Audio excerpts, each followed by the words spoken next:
Tudo bem? Boa noite, Renato. E aí, mestre? Joia? Vamos ver. Muito obrigado, primeiramente, viu? Queria te agradecer muito por você ter aceitado fazer essa live comigo. Isso, foi um Eu queria prazer. dizer primeiro, em primeiro lugar, que assim, quando eu resolvi fazer medicina esportiva, eu não conhecia. Eu assim entrei num site, né? Por acaso estava procurando curso para fazer, pós e tal. E aí eu descobri a medicina esportiva e resolvi fazer assim um mês para ver qual é. Que no curso tinha essa opção de da gente ver, e se a gente não aceitasse, se a gente não gostasse, eles devolviam a matrícula, né? E Ah, aí eu cheguei, a primeira aula que eu tive foi contigo. oh, E eu não esqueço até hoje, cara, porque assim, foi uma aula tão. Eu me apaixonei tanto pela fisiologia, pela medicina esportiva. Foi assim, eu sempre gostei de fisiologia. O Guyton sempre foi um livro que eu gostei muito. Mas é. bioquímica não era uma coisa que me agradava muito.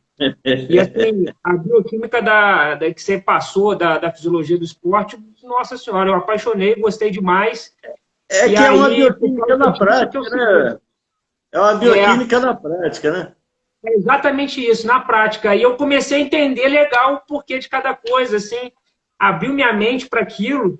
E aí Que eu me bom. apaixonei. E eu me lembro que eu mandei um e-mail para você, assim, não sei se você vai se lembrar. Isso foi em Aham, 2014. sim. Aí no dia seguinte da aula, você passou para a gente a bibliografia, que é os livros que a gente podia ler, e aí Aham, você passou para mim a bibliografia do Cochil, Harrison e tudo mais, só que eu não sei porquê, mas eu foquei mais no Cochil. E aham. aí, que eu acho que você falou que era uma linguagem mais simples. E Isso. aí, não foi? Aí Foi. eu mandei um e-mail para você perguntando se era esse realmente, se era edição e tal. Você me Aham. respondeu assim, em questão de. Foi no mesmo dia. Aí eu É. comprei já o Postil. Pô, nossa, mas que livro fantástico. Realmente, assim, eu não É. cheguei a ler o Harrison. Eu não li o Harrison. É. Admito que eu nunca cheguei a ler, É mas assim, o muito Postil grosso, né? é apaixonante. O show deve ter quase 1000 páginas, né? Tem, tem. É, Mas assim, mais fácil de ler, gostoso de ler, muito gostoso, simples, muito assim, prático. muito Muito prático. prático. Ele começa ali com a história da fisiologia, fala de pessoas importantes na fisiologia, junta a fisiologia básica com a fisiologia do exercício naquele primeiro capítulo de história. Depois Isso. vai entrando em questões muito práticas, né, de sistemas energéticos. É um E ele tem livro muito casos, agradável. e ele tem casos assim, por exemplo, eles vão falar de alguma coisa, eles botam um casinho às vezes antes na introdução, para explicar mais ou menos o porquê que eles estão falando sobre aquela fisiologia. Eu achei muito legal, cara, assim, um É, livraço. Eu leio até é, hoje, de vez em quando eu tiro alguma dúvida nele, às vezes eu é, esqueço alguma parte da fisiologia, até hoje eu consigo ler. aham, Então eu te é. agradeço muito porque você me criou essa paixão e me apresentou medicina esportiva, assim, fisiologia E esportiva existem como eu não outros conhecia. também, o Scott Power, o Scott Paulo McCardle, também tem. o Scott Osher. Paulo O é Osher mais já tem assim uma linguagem.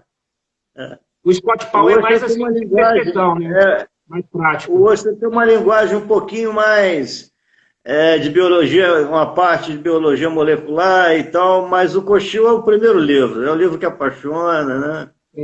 É bem legal. Eu tô com eles aqui também, mas não cheguei a ler. O Scott Paulo eu li uma parte, o Harrison não. Mas aí, te apresentar primeiro. Você fez educação física, né, Renato? Você me conta um pouquinho do seu currículo, como você começou, onde é que você começou.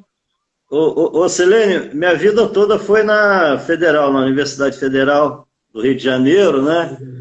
Eu comecei no início da década de 80, terminei em 85, e já desde o início eu gostava muito de treinamento, né? Eu tinha tentado ser um atleta, mas foi mal sucedido lá no De futebol. quê? Cheguei Futebol? até ali, o que hoje é o equivalente a juniores, né?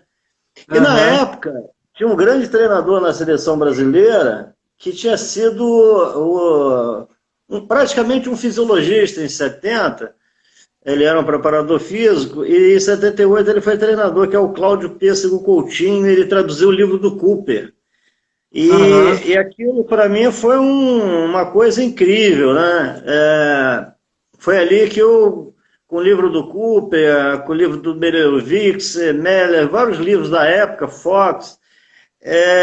Eu fui apresentado, como você, com o Cochil atual, eu fui apresentado à fisiologia logo no início da faculdade. Quando foi no terceiro período, a seleção brasileira de futebol ia ser avaliada, aquela Sócrates, Zico, Falcão, ia ser avaliada no laboratório lá do Fundão, e quem tirasse uma nota boa na fisiologia do exercício, na época eu estava fazendo, por volta do terceiro período, fazer fisiologia do exercício, poderia participar de alguma forma, anotando, fazendo alguma medida. Aí eu estudei igual louco, né? Estudei igual louco, consegui a classificação lá, né?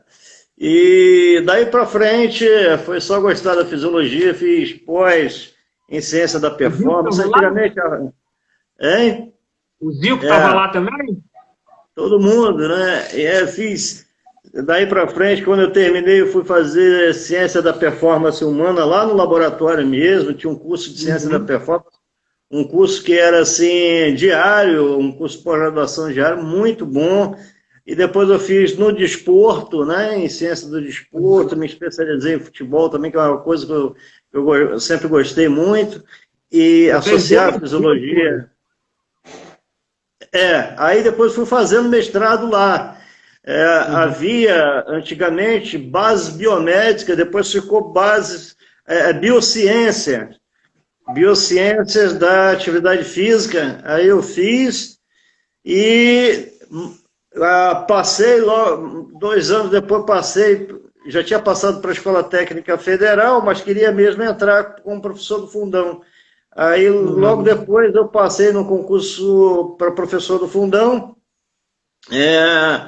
e mais à frente fui fazer o doutorado. Só que eu fui para o doutorado, como eu dava uma disciplina também chamada APH, que é uma disciplina Avaliação da Performance Humana, e dava fisiologia, eu queria conhecer muito essa parte de instrumentos de avaliação, né? Processamento de sinais biológicos, né? Então, para mim foi interessante, porque se eu fizesse um doutorado nessa área de biociência da atividade física, que envolve fisiologia, cinese e tal, eu ia fazer umas 2, 3 disciplinas, mas como eu optei por um doutorado em engenharia biomédica, né, eu tive que praticamente fazer várias disciplinas de mestrado, demorou um pouco, mas para mim foi muito importante para entender os sinais biológicos, né, a captação desses sinais biológicos, né, CG, EG, o lactímetro, o sensor de lactímetro, como é que faz, enfim, tudo que tem coleta de dados nesse sentido, ressonância, várias coisas que eu queria entender, porque a gente avaliava, mas eu não conseguia fazer essa ponte, não adiantava apenas o conhecimento fisiológico. Aí eu fui fazer, consegui terminar, e para mim foi muito importante, porque hoje eu penso essas coisas de uma maneira assim, bem integrada à fisiologia. Na COP, na UFRJ. Você entende o sentido da coisa, você não precisa decorar, né? É simples. Pois é. E aí, isso é muito importante. Eu sempre busquei isso, tive paciência. Eu era para ter chegado já no meu último nível lá de professor, mas como eu fiz essa opção, demorou meu doutorado, que eu tive que fazer muitas disciplinas, né? Mas não me arrependo não, porque para a base, para o que eu queria na vida, foi muito importante ter tido essa base também da engenharia biomédica. Acabei aplicando ao exercício, foi muito legal, cara. Aí, então, com linhas de pesquisa que até hoje as pessoas dão prosseguimento, enfim. E sempre estou indo aí para um pós-doutorado. Chegou a fazer pós-doutorado? Hein? Você chegou a fazer algum pós-doutorado? Eu estava a caminho agora, já na área de nutrição esportiva, mas teve essa parada agora, né? Não deu para a gente coletar os dados. Mas aí estou aguardando aí esse retorno para a gente terminar fazer as coletas de dados aí. E você chegou a ser preparador do Botafogo, não foi? Fisiologista, né? Isso foi Fisiologista. quando? Isso, quando Ah, que ele foi? lá. É, a gente. Em 94, antes lá do fundão, dava aula na Universo, e um aluno da Faculdade de Educação Física era o preparador físico dos juniores na época, e depois ele Uhum. passou para o profissional. E ele sempre falava comigo, toda vez que ele tivesse essa oportunidade aí de ir profissional, ele me puxava, né? Ah, legal. Foi o Ronaldo Torres. Ronaldo Torres, na época, fazia a faculdade de Educação Física. Eu agradeço, eu devo muito a ele, porque é uma pessoa que. Epa, a internet deu uma rateada aí. Vamos esperar, galera, que eu acho que a internet dele deu uma diminuída, deu uma queda. Vamos ver se ele volta. Qualquer coisa, eu reinicio a live e a gente faz outra live de novo. Só para explicar para vocês mais ou menos, eu vou fazer, mas só travou a dele, né? Não chegou a travar a minha, não. A minha tá rolando ainda, não tá? Bom, ele chegou até a sair aqui. Vamos esperar ele voltar. Enquanto isso, eu vou explicar mais ou menos para vocês o que eu vou fazer na live aí, ó. Chegou a voltar aqui. Pronto. E aí eu vou fazer umas perguntas para ele aqui sobre sobre coisas importantes sobre hipertrofia. Ei! Ô, Renato, chegou a dar uma rateada na internet aí. Bem Pois que você é. falou aí que a internet aí de vez em quando fica ruim, né? Aqui você sabe como é que é, né? Todo mundo em É. casa, né? E só dá um. E aí, que eu me lembre, só aceitava um provedor de internet, não conseguia colocar outro, era uma loucura. Não sei se Mas ainda tá agora assim. pode. Agora Agora dá pode. para colocar mais? Tá podendo. Eu até vim aqui para baixo, porque o sinal aqui é melhor. Melhor. Vou te É. fazer, vamos começar com as perguntas já de uma vez, Renato, para dar tempo da gente E conseguir fala um fazer pouco de a você reserva. também, né, Silênio? E, Fala um pouco de você também, aí, para o pessoal te conhecer, tá, né? tá. Então, eu formei em 2013 em medicina e eu não conhecia medicina esportiva, né? Fui conhecer do jeito que eu falei. Eu entrei na internet e vi lá e aí acabei tendo a primeira aula contigo. E aí foi em 2014 isso, aí eu fiz a pós-graduação em medicina esportiva e na época, como a gente teve a primeira prova, foi depois de um ano teve a primeira prova. E eu estudei muito pelo Cochil, e quando chegou na hora da prova, eu acho que era 50 questões ou 40, não lembro. Eu errei só duas. Pô, E aí foi fácil, né? Eu cheguei lá, era tudo básico. Eu achei aham. que foi muito melhor do que ter estudado para o slide ou qualquer coisa do tipo. E aí eu aproveitei, porque eu acho o seguinte: a gente não pode ficar parado. Se a gente fica parado, a gente mosca e a gente perde a oportunidade. Então eu aproveitei essa oportunidade de ter tirado essa nota boa. Eu fui assim, a disparada maior nota da turma. Eu acho que quem tirou a segunda maior nota acertou, errou 10, entendeu? Errou 8 ou 10. Aham. E aí, É. assim, eu aproveitei essa oportunidade e fui no coordenador do curso, que era o João Olinto. O João Olinto Aham. é chefe da seleção brasileira de vôlei, né? Isso. Coordenador médico de lá. E aí eu falei com ele, pô, João, você não me dá uma chance de estagiar lá? Eu sou dedicado, eu vou estudar, vou trabalhar lá, fico estagiando de graça para você, eu fico lá o tempo que for necessário, só para eu aprender e tudo mais. Aí ele foi, aceitou na hora, falou, não, pode vir, Selene, pô, eu gosto de você, eu perguntava muito, eu participo da aula pra caramba, eu falo toda hora. É. Eles até me zoam agora nessa a segunda pós de luta que eu estou fazendo, que eu falo o tempo inteiro. E aí eu fui estagiar lá, ele adorou e me convidou para trabalhar lá no ano seguinte. Só que eu passei na residência de neurocirurgia na época. E aí eu fui fazer neurocirurgia, eu saí, pedi desculpa, coloquei até uma pessoa no meu lugar, indiquei um amigo meu para ajudar ele, e fui fazer neurocirurgia em São Paulo. Só que não tive de condição financeira de me manter, porque eu já tinha comprado a casa aí em Cambuinhas, né? aí o financiamento alto, eu pagava 4.500 pago, né, da casa, é um financiamento muito alto, e aí o salário de residência é 2.000 e pouco. Eu não estava Aham. conseguindo ter minha reserva, mas minha reserva estava acabando. Aí eu tive que sair da residência, e aí fiquei um tempo desanimado, um ano mais ou menos desanimado, de repente eu comecei a voltar a animar medicina esportiva. E aí eu comecei a fazer pós-nutrologia em 2017, se não me engano, 2017, 2000, foi Aham. 2017. Aí eu fiz uma, aí quis fazer, descobri uma outra que era muito boa, e entrei ano passado, começo do ano passado, começo de 2019, nessa outra, que é no IPMED, e aí estou terminando agora. Aí fiz curso de cardiologia do esporte, estou terminando também com a doutora Renata Castro, que é uma mulher fantástica de cardiologia esportiva, é assim, impressionante o conhecimento dela. E nesse meio termo, quando foi em 2019, não, 2019, início de 2019, o João Olinto me chamou de novo, porque já estava completo o cargo, né, a grade de médico, só que um médico pediu para sair. E aí ele lembrou de mim e me chamou, me convidou para entrar de volta na seleção, sendo contratado mesmo, não mais como estagiário.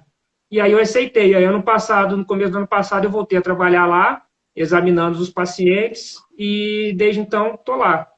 E Voleibol, né? trabalhando. Agora estou dedicado 100% à É medicina vôlei esportiva. Quero masculino, feminino, vôlei tudo. masculino, tudo. Lá a gente não tem essa classificação. Só ortopedista que separa. Ortopedista tem do sub-17, tem do masculino e do É. feminino.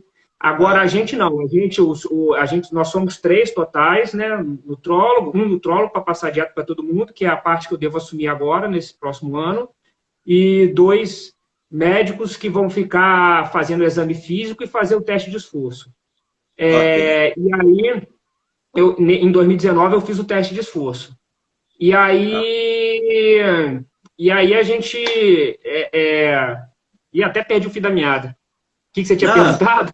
você estava falando. Não, era só para mostrar que você também é do esporte, né? É lá da seleção de vôlei, E aí todas agora as eu estou dedicado a categorias. isso. Meu objetivo agora é fazer um mestrado. A gente pega todas as equipes. A gente pega todas as equipes. Então eu avalio feminino e masculino, tá sub-17 até adulta. Então são Aham, várias categorias, a gente examina todas e passa dieta para todas de acordo com o que ela tiver necessidade, entendeu? aham, aham. E agora, Que se Deus legal. quiser fazer mestrado, doutorado, que eu também quero me aperfeiçoar na área acadêmica. Coisa que Que até bom. então eu não tinha tanto interesse, mas depois eu apaixonei. Né? Aham. Poxa, que legal. Basicamente Que isso. carreira também brilhante. Que bacana. Obrigado. Aí, vou começar a perguntar para fazer umas perguntas aqui para você, Renato. E aí, Aham. assim, eu fiz uma brincadeira no começo e tentei colocar, assim, eu acho que os 3 principais temas nessa brincadeira para hipertrofia, que o nosso tema hoje é hipertrofia, que é ganho de massa muscular, né? E Certo. aí, essa primeira brincadeira, uma perguntinha aqui. Se você tivesse que escolher qual seria o fator mais importante entre esses para hipertrofia, qual seria? A, periodização, B, volume, C, falha muscular, ou D, nenhuma dessa, pois tudo isso aí é loucura.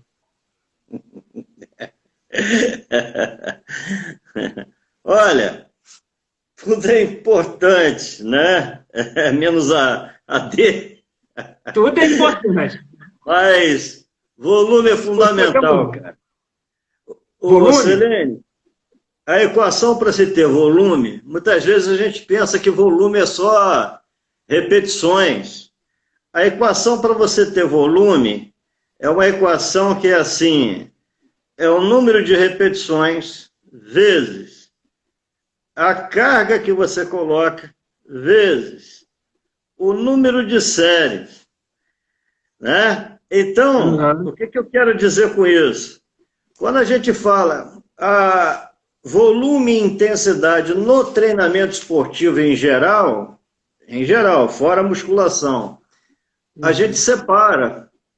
Volume é distância, volume é quilometragem. Para um corredor de Uhum. longas, volume é quilometragem. Intensidade é a frequência, é o percentual da frequência que você está trabalhando, é a Exato. concentração de lactato.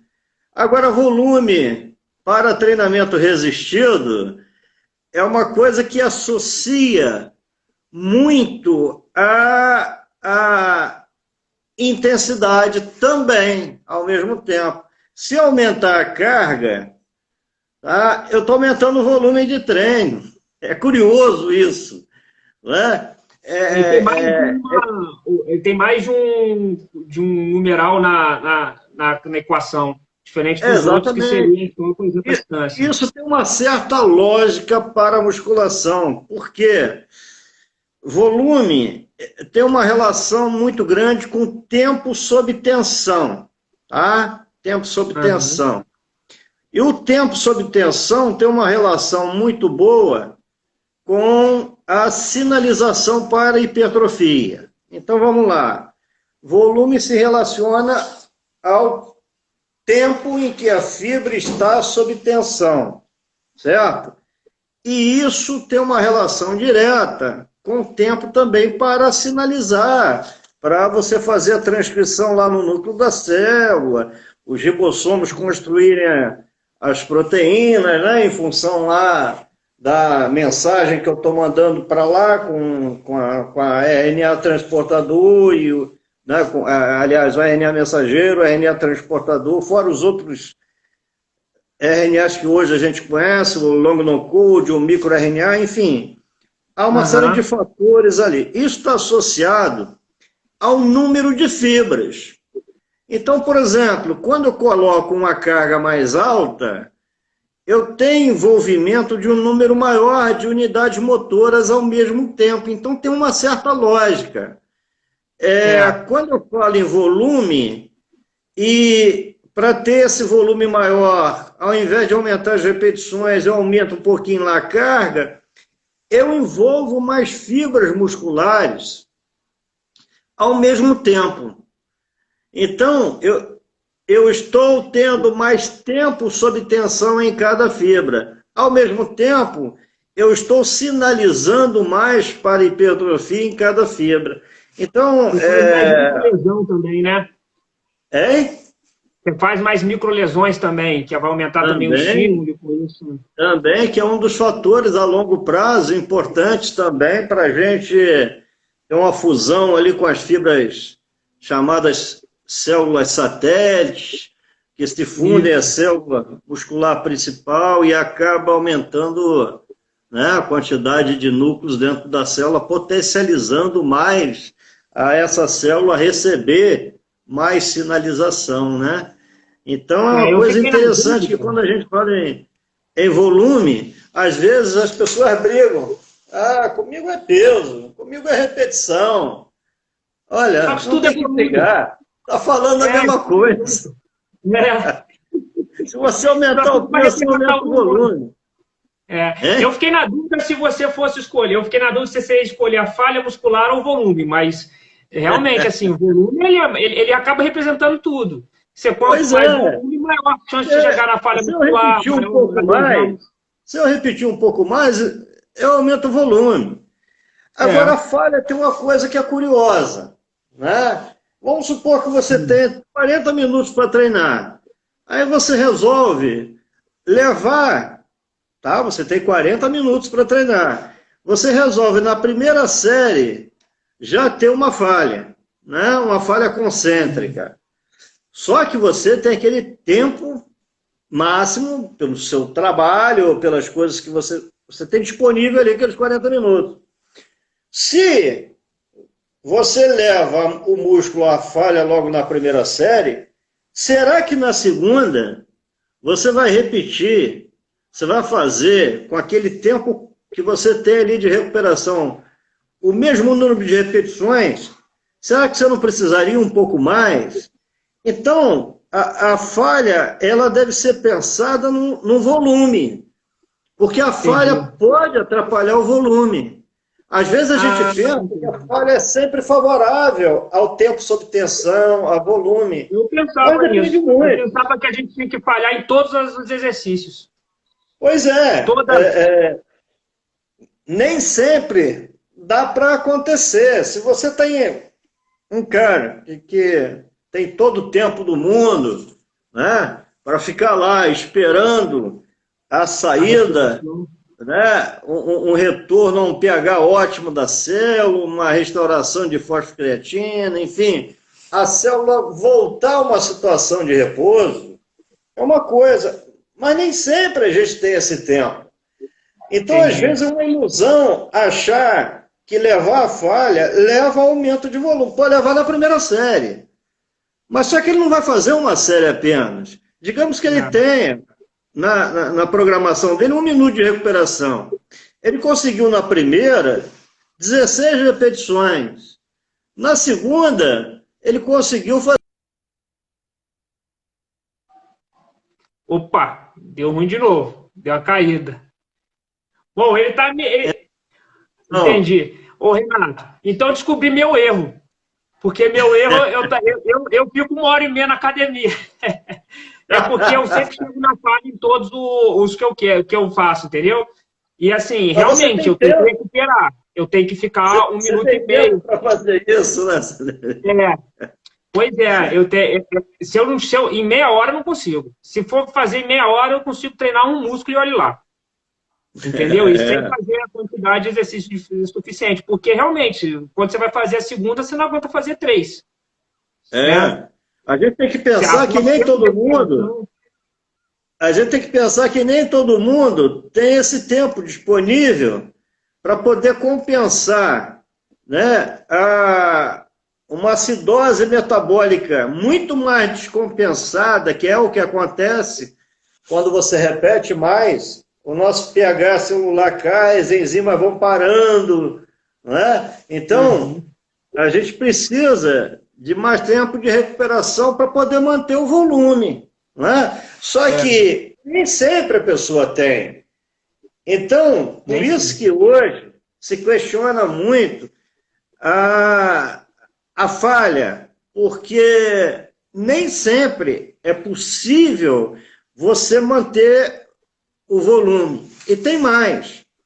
O tempo sob tensão, além de tudo que a gente falou aqui, número de repetições, carga, número de séries, o tempo sob tensão ainda tem um fator para multiplicar, que é o tempo de execução, né? Então, a gente tem, no tempo sob tensão, nós temos o volume, nós temos o número de séries, nós temos a carga, e nós temos a velocidade de execução. Não é? E, lógico, aí entra a biomecânica, a gente não pode perder o padrão de movimento. Né? Não pode daqui a pouco sair uma rosca bíceps que você está trabalhando outros grupamentos aí, lombar e tal, para poder compensar. Bom, então, às vezes a pessoa levando uma falha, acreditando que ela vai aumentar o volume, vai aumentar o tempo sob tensão, ela pode conseguir isso, às vezes, na primeira série, e não conseguir na outra. Agora... Às vezes, se ele for muito treinado, né? Às vezes, se for muito treinado, ainda vale, então. Mas para iniciante, então, às vezes, seria prejudicial por ele não aguentar.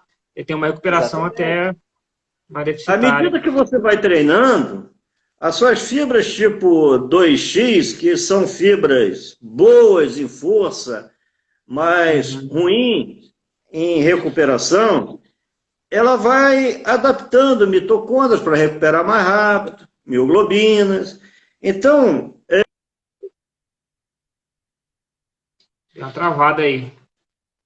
Só para explicar, deu uma travada agora, só para explicar para a galera que é mais leiga, que não entende tanto do assunto, falha muscular é aquele movimento que você não consegue fazer mais o seguinte. Então, por exemplo, você vai fazer o bíceps, aí você está fazendo a rosca bíceps. Quando você não consegue mais fazer aquela repetição, você chegou na falha. Aí você tem a falha concêntrica, que é a falha da contração muscular, e a falha... Tá? E aí, o que ele está falando com relação a essa falha muscular seria isso, tá? O volume é o que ele falou, é a quantidade de treino que a gente vai fazendo. Então, assim, quanto mais o volume, ele é o peso, a quantidade de peso é uma equação, né, com relação a... Deixa eu convidar aqui que ele voltou.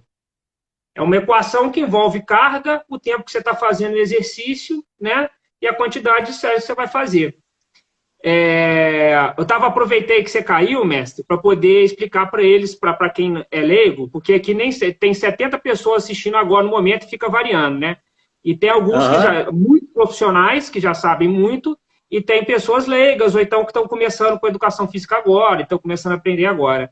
E aí eu expliquei o que é falha muscular. Eu aproveitei esses momentos, quando você caiu, eu vou aproveitar esses momentos para explicar mais ou menos o que é. E tem perguntas aí também, depois você anota também para Ah, tá. qualquer queda, né? Já É, comentar aí no final também a tá gente tem ótimo. essa. Tá. Aí, vamos fazer uma outra pergunta aqui. E eu ia começar assim com periodização. Vamos falar sobre Certo. periodização de treinamento. Periodizar, aí essa seria a pergunta. Periodizar é trocar sempre um estímulo de cada músculo em todas as sessões, ou a gente deve segurar uma série por cerca de um mês e depois trocar? Qual é o sentido da periodização? A periodização é micro, é uma coisa micro, ou é uma coisa macro ou meso, entendeu? Você periodiza diariamente, você está sempre trocando de exercício e de estímulo, seja do bíceps, por exemplo. Você vai fazer o bíceps na segunda, vai fazer na quinta de novo, só que na quinta você faz totalmente diferente do que você fez. Ou você espera um mês. A periodização é uma coisa mais meso, ou até mais macro, de 3 meses, 4 em 4 meses. Na musculação, não no treinamento de Na corrida, no musculação. futebol, a Para focar na musculação, hipertrofia. a gente tem os dois modelos. Uma é Tá. chamada ondulatória, aquela que você troca no micro, aquela que você troca no decorrer da semana, assim mesmo para assimilar um pouco mais a carga. Um dia você fez com a carga um pouco mais baixa, membro superior, outro dia você fez com a carga mais baixa, membros inferiores, outro dia você fez com a carga mais alta, outro dia carga mais alta para membros superiores. Esse modelo de periodização é chamado periodização ondulatória. E o modelo de periodização que você está falando, dos meso, para simplificar, é um conjunto de micros com o mesmo objetivo.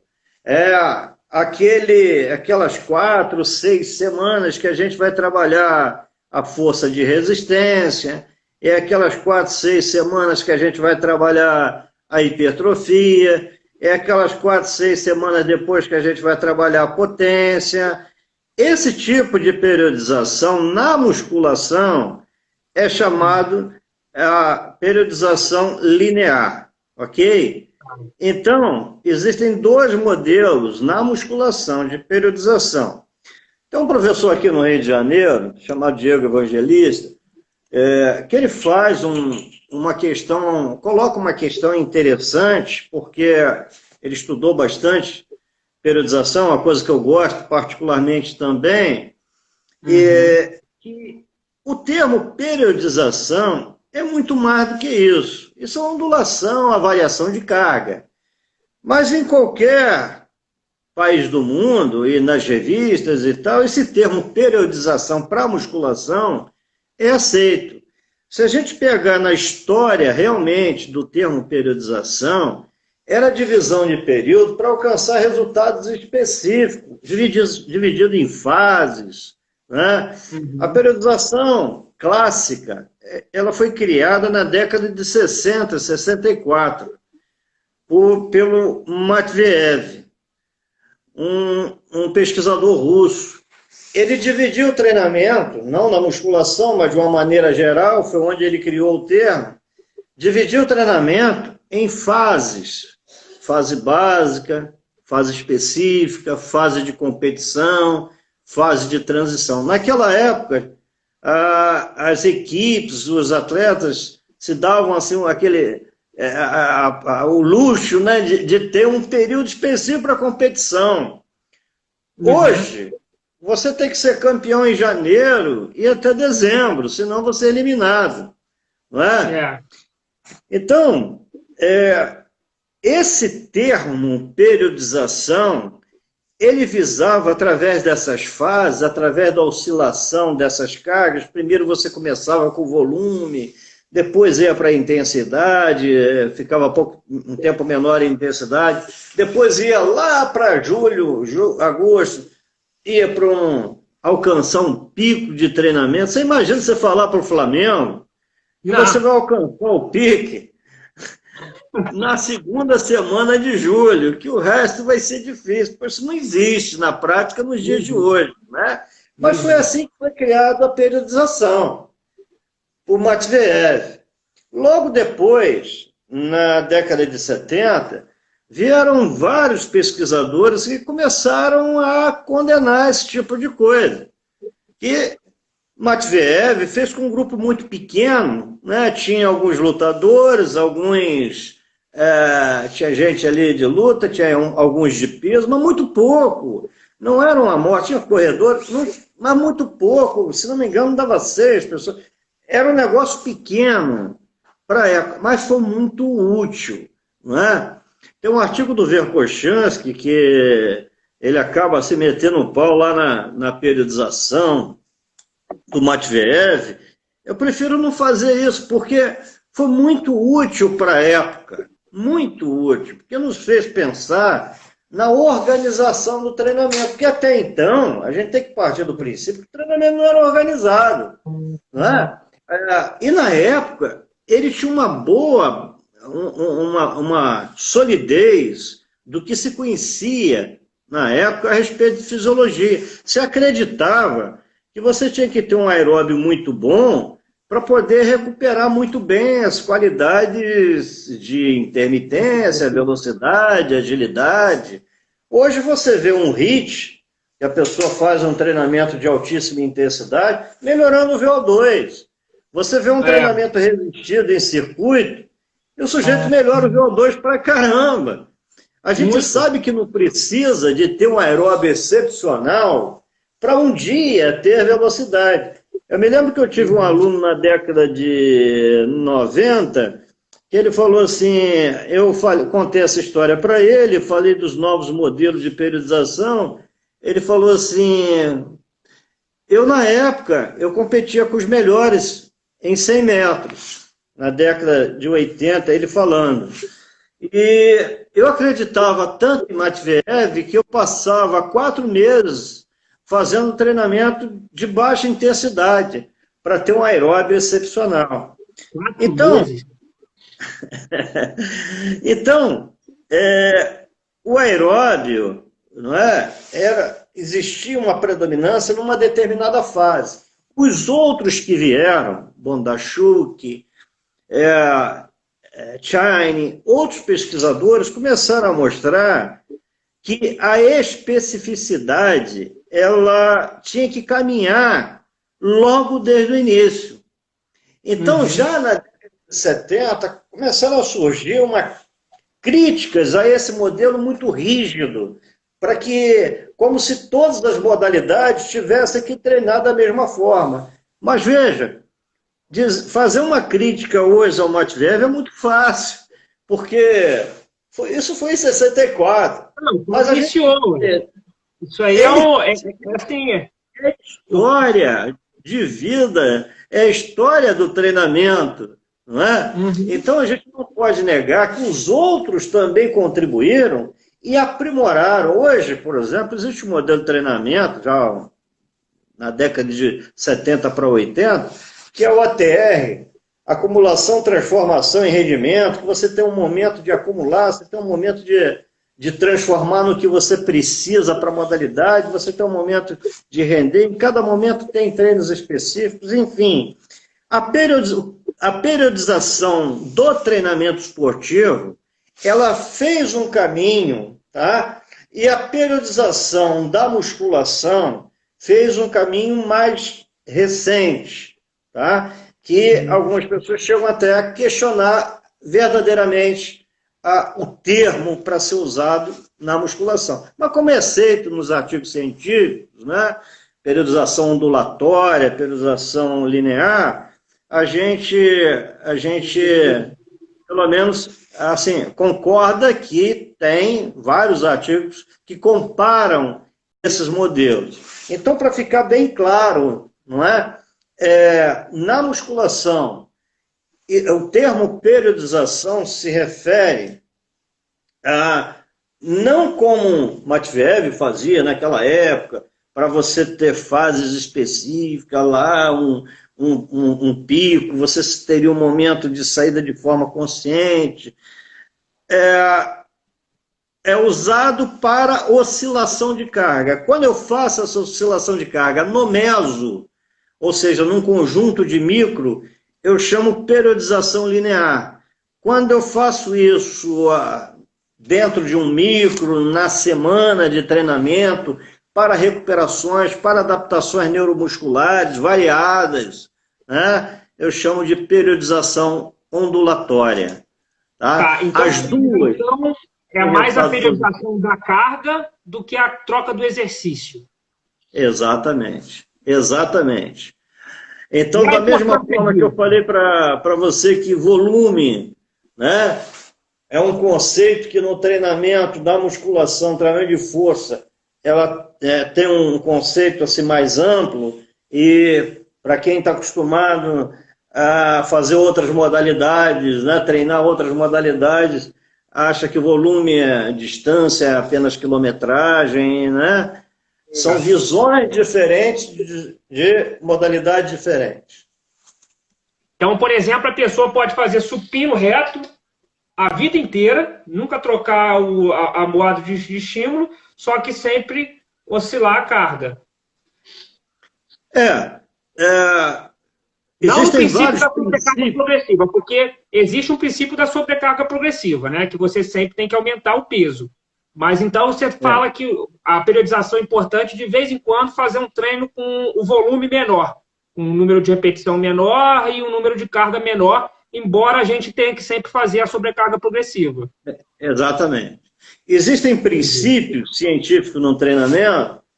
Um dos princípios é um princípio da variabilidade, que é óbvio para a gente, até mesmo uma questão de motivação, de dar ênfase.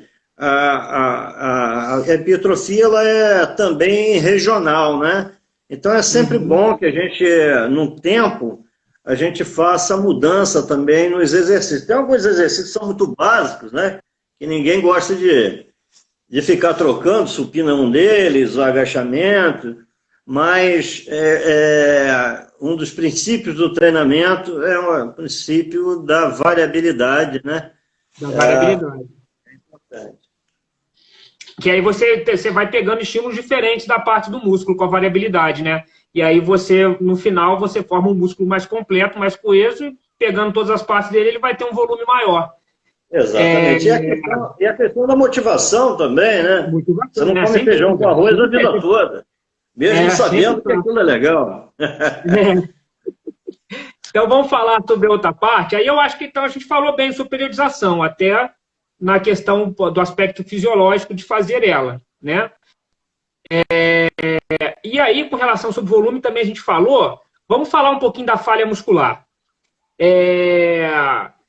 A falha muscular é quando o músculo não consegue fazer uma repetição ou quando o músculo não consegue fazer nenhum tipo de treino. Eu deixei essa pergunta um pouco básica, eu expliquei rapidamente para a galera aqui, mas eu deixei essa pergunta um pouco básica só para a gente poder introduzir o tema falha muscular. Então, a falha muscular acontece quando naquele exercício que você está fazendo, do supino, você não aguenta mais fazer nenhuma repetição, ou quando você simplesmente acabou sua força muscular e você tem que ir embora para casa. Bom, vamos diferenciar uma coisa. A fadiga, ela pode ser geral, ela pode ser sistêmica e a fadiga pode ser localizada. A falha é um tipo de fadiga localizada, né?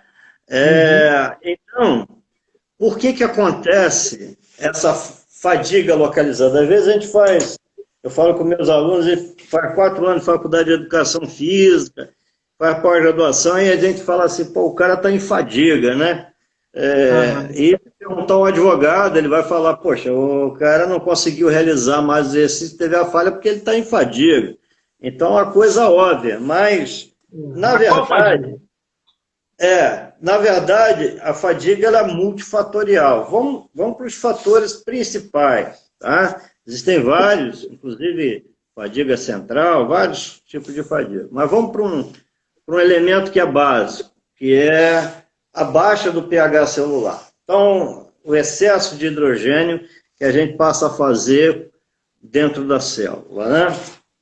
Então, as fibras, quando a gente aprende lá na anatomia, né, o bíceps contrai, quando você está fazendo uma rosca bíceps, o tríceps relaxa. Para a fisiologia não é perfeita essa afirmação. O bíceps contrai, dá a impressão que todas as fibras estão contraindo ao mesmo tempo, né? E não é assim. E nem tampouco o tríceps está completamente relaxado. Se a gente dá um toquezinho ali no tríceps, né? Há algumas unidades motoras trabalhando ali, fixando, estabilizando, e nem todas as fibras do bíceps, de uma rosca bíceps, estão trabalhando ao mesmo tempo, né? Algumas trabalham e outras relaxam. É como se você tivesse uma obra muito grande para fazer e os trabalhadores, imagina se eles tivessem que ficar ali direto nessa obra, eles carregando alguma coisa muito pesada, eles vão falar, olha, vocês três carregam, daqui a pouco a gente descansa e a gente entra. As unidades motoras, que é um conjunto de fibras inervada por um neurônio, as unidades motoras trabalham dessa forma. Algumas contraem e outras vão relaxando. Elas relaxam em processo aeróbio, em processo oxidativo, né? E, nesse caso, trabalham em processo anaeróbio, fazendo acidose. Se eu colocar uma carga muito baixa, eu vou ter um grande revezamento e vou poder fazer isso por muito tempo. Por exemplo, se eu colocar 20%, 30%, eu vou ter algumas fibras, eu vou poder fazer repetições pra caramba. Mas se eu colocar... Hein? 1 hora de repetição. Se eu colocar uma carga de 75%, 80%, vão sobrar poucas em sistema oxidativo para ir substituindo. Isso em fisiologia tem um termo, que é chamado soma assincrônico. Parece difícil, mas a gente vai entender o nome. Soma vem de somatório, de você somar essas fibras para gerar força.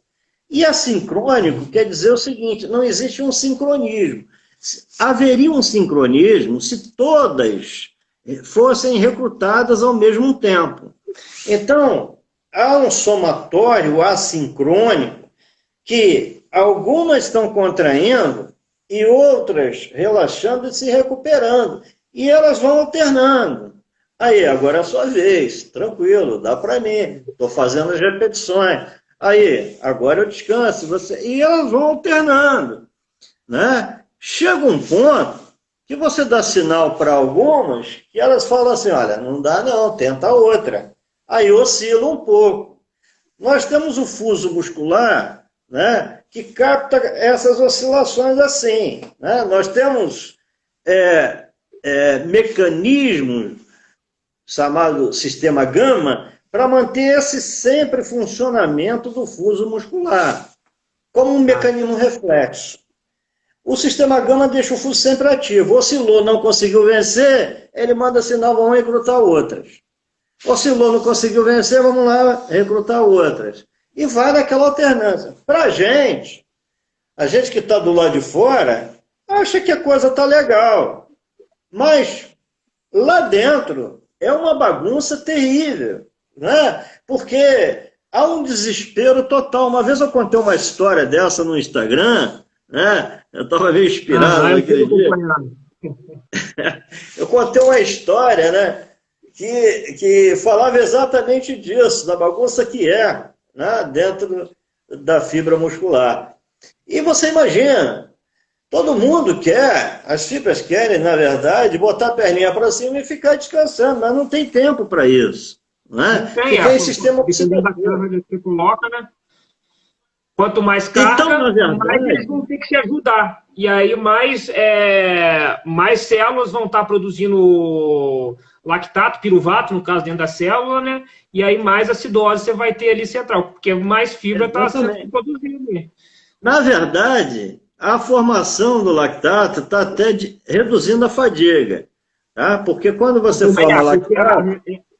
o lactato é para fora da célula, o piruvato está sendo expulso para poder basificar a célula e não ficar muito ácida.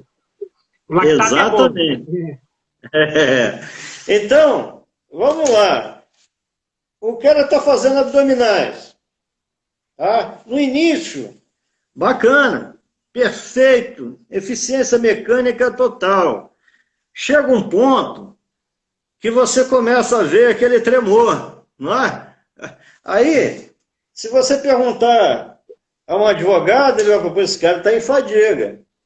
Se perguntar a uma pessoa de uma área que não é da área de saúde, um engenheiro, por exemplo, ele vai falar, não, esse cara está cansado, está em fadiga.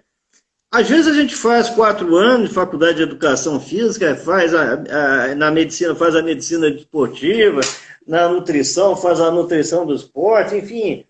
Mas a coisa mais importante é a gente fazer uma análise interna, né? Naquele momento, há uma acidose metabólica descompensada em algumas fibras. Veja bem que eu não falei nada difícil, né? Quando a gente faz um exercício mais anaeróbio, nós temos uma acidose metabólica. E por que eu digo descompensada? Porque se você tivesse capacidade de neutralizar, beleza, mas não tem. Né? A gente tem alguma forma de neutralizar, você não consegue tirar todo o piruvato que é formado na célula a tempo de você não acidificar ela, né? Acaba acumulando. Chega uma hora que produz tanto piruvato que a célula fica doida. Exatamente. Aí o pH, que é o inverso da quantidade de hidrogênio, começa a cair. E as enzimas vão, algumas, como a PFK, por exemplo, vai parando. Então, aquela fibra que você falou assim, entra em ação, ela não vai entrar. Né? É como se fosse um caminhão empurrado lá por vários trabalhadores e 1, 2, 3 entrasse nesse processo de fadiga. O caminhão dá uma parada, outros tinham que compensar, fazendo mais força do que antes. A mesma coisa vai acontecendo ali nas fibras, porque a gente tenta buscar outras unidades motoras. Mas isso leva um tempinho, a gente está tentando, não é? A gente está tentando buscar outras unidades motoras. Então, o padrão... Mas lá todo mundo trabalha, não é instantâneo o negócio. Exatamente. Eu tenho que partir do princípio que não são todas trabalhando ao mesmo tempo. Algumas têm que trabalhar, né? Eu estou fazendo exercício a 70%, 80%, e lá 20% está descansando. Está recuperando para poder entrar daqui a pouco. No final, todas entraram. Aí a anatomia que a gente aprendeu na faculdade vai estar certo. O bíceps trabalhou. Mas na hora do exercício, algumas unidades motoras trabalham e outras, né, ficam em sistema oxidativo, recuperando o que a gente chama de fosfato creatina, recuperando ATP, tentando diminuir seu nível de acidose, saindo um pouco lactato, que tira um pouco de hidrogênio da célula, tudo para falar assim, cara, daqui a pouco dá para eu entrar em ação. Tá? Por isso que há essa oscilação aí durante o exercício, mas quando eu não consigo mais, há a falha. Quando a acidose metabólica é descompensada a ponto de eu não ter mais condições de recrutar novas unidades motoras, a falha. Então, a falha é isso. Não aguenta fazer mais. Aí, tá faltando 5 minutos, mais ou menos, 4 minutos, para terminar essa live, e a gente faz a segunda parte, eu inicio outro vídeo, só para finalizar. E aí, para dar tempo de falar sobre nesses 4 minutos, explica assim, qual a importância para a hipertrofia, em questão de sinalização, questão de destruição, microlesões, qual a importância de chegar na falha muscular ou da falha muscular? Qual a influência da falha muscular no aumento da hipertrofia? Eu não digo nem da falha, não necessariamente você hipertrofia só com a falha. Não é. Às vezes você espera a falha para a terceira, porque para aquele tempo você contou lá a primeira série, contou a segunda, mas você tem 40 minutos, 50 minutos para treinar. Então você resolveu deixar a última série para você chegar ao máximo de tempo sob tensão. É uma alternativa também, não é? E aí isso sinaliza melhor quando você chega nessa falha, você tem uma sinalização melhor mecânica, bioquímica?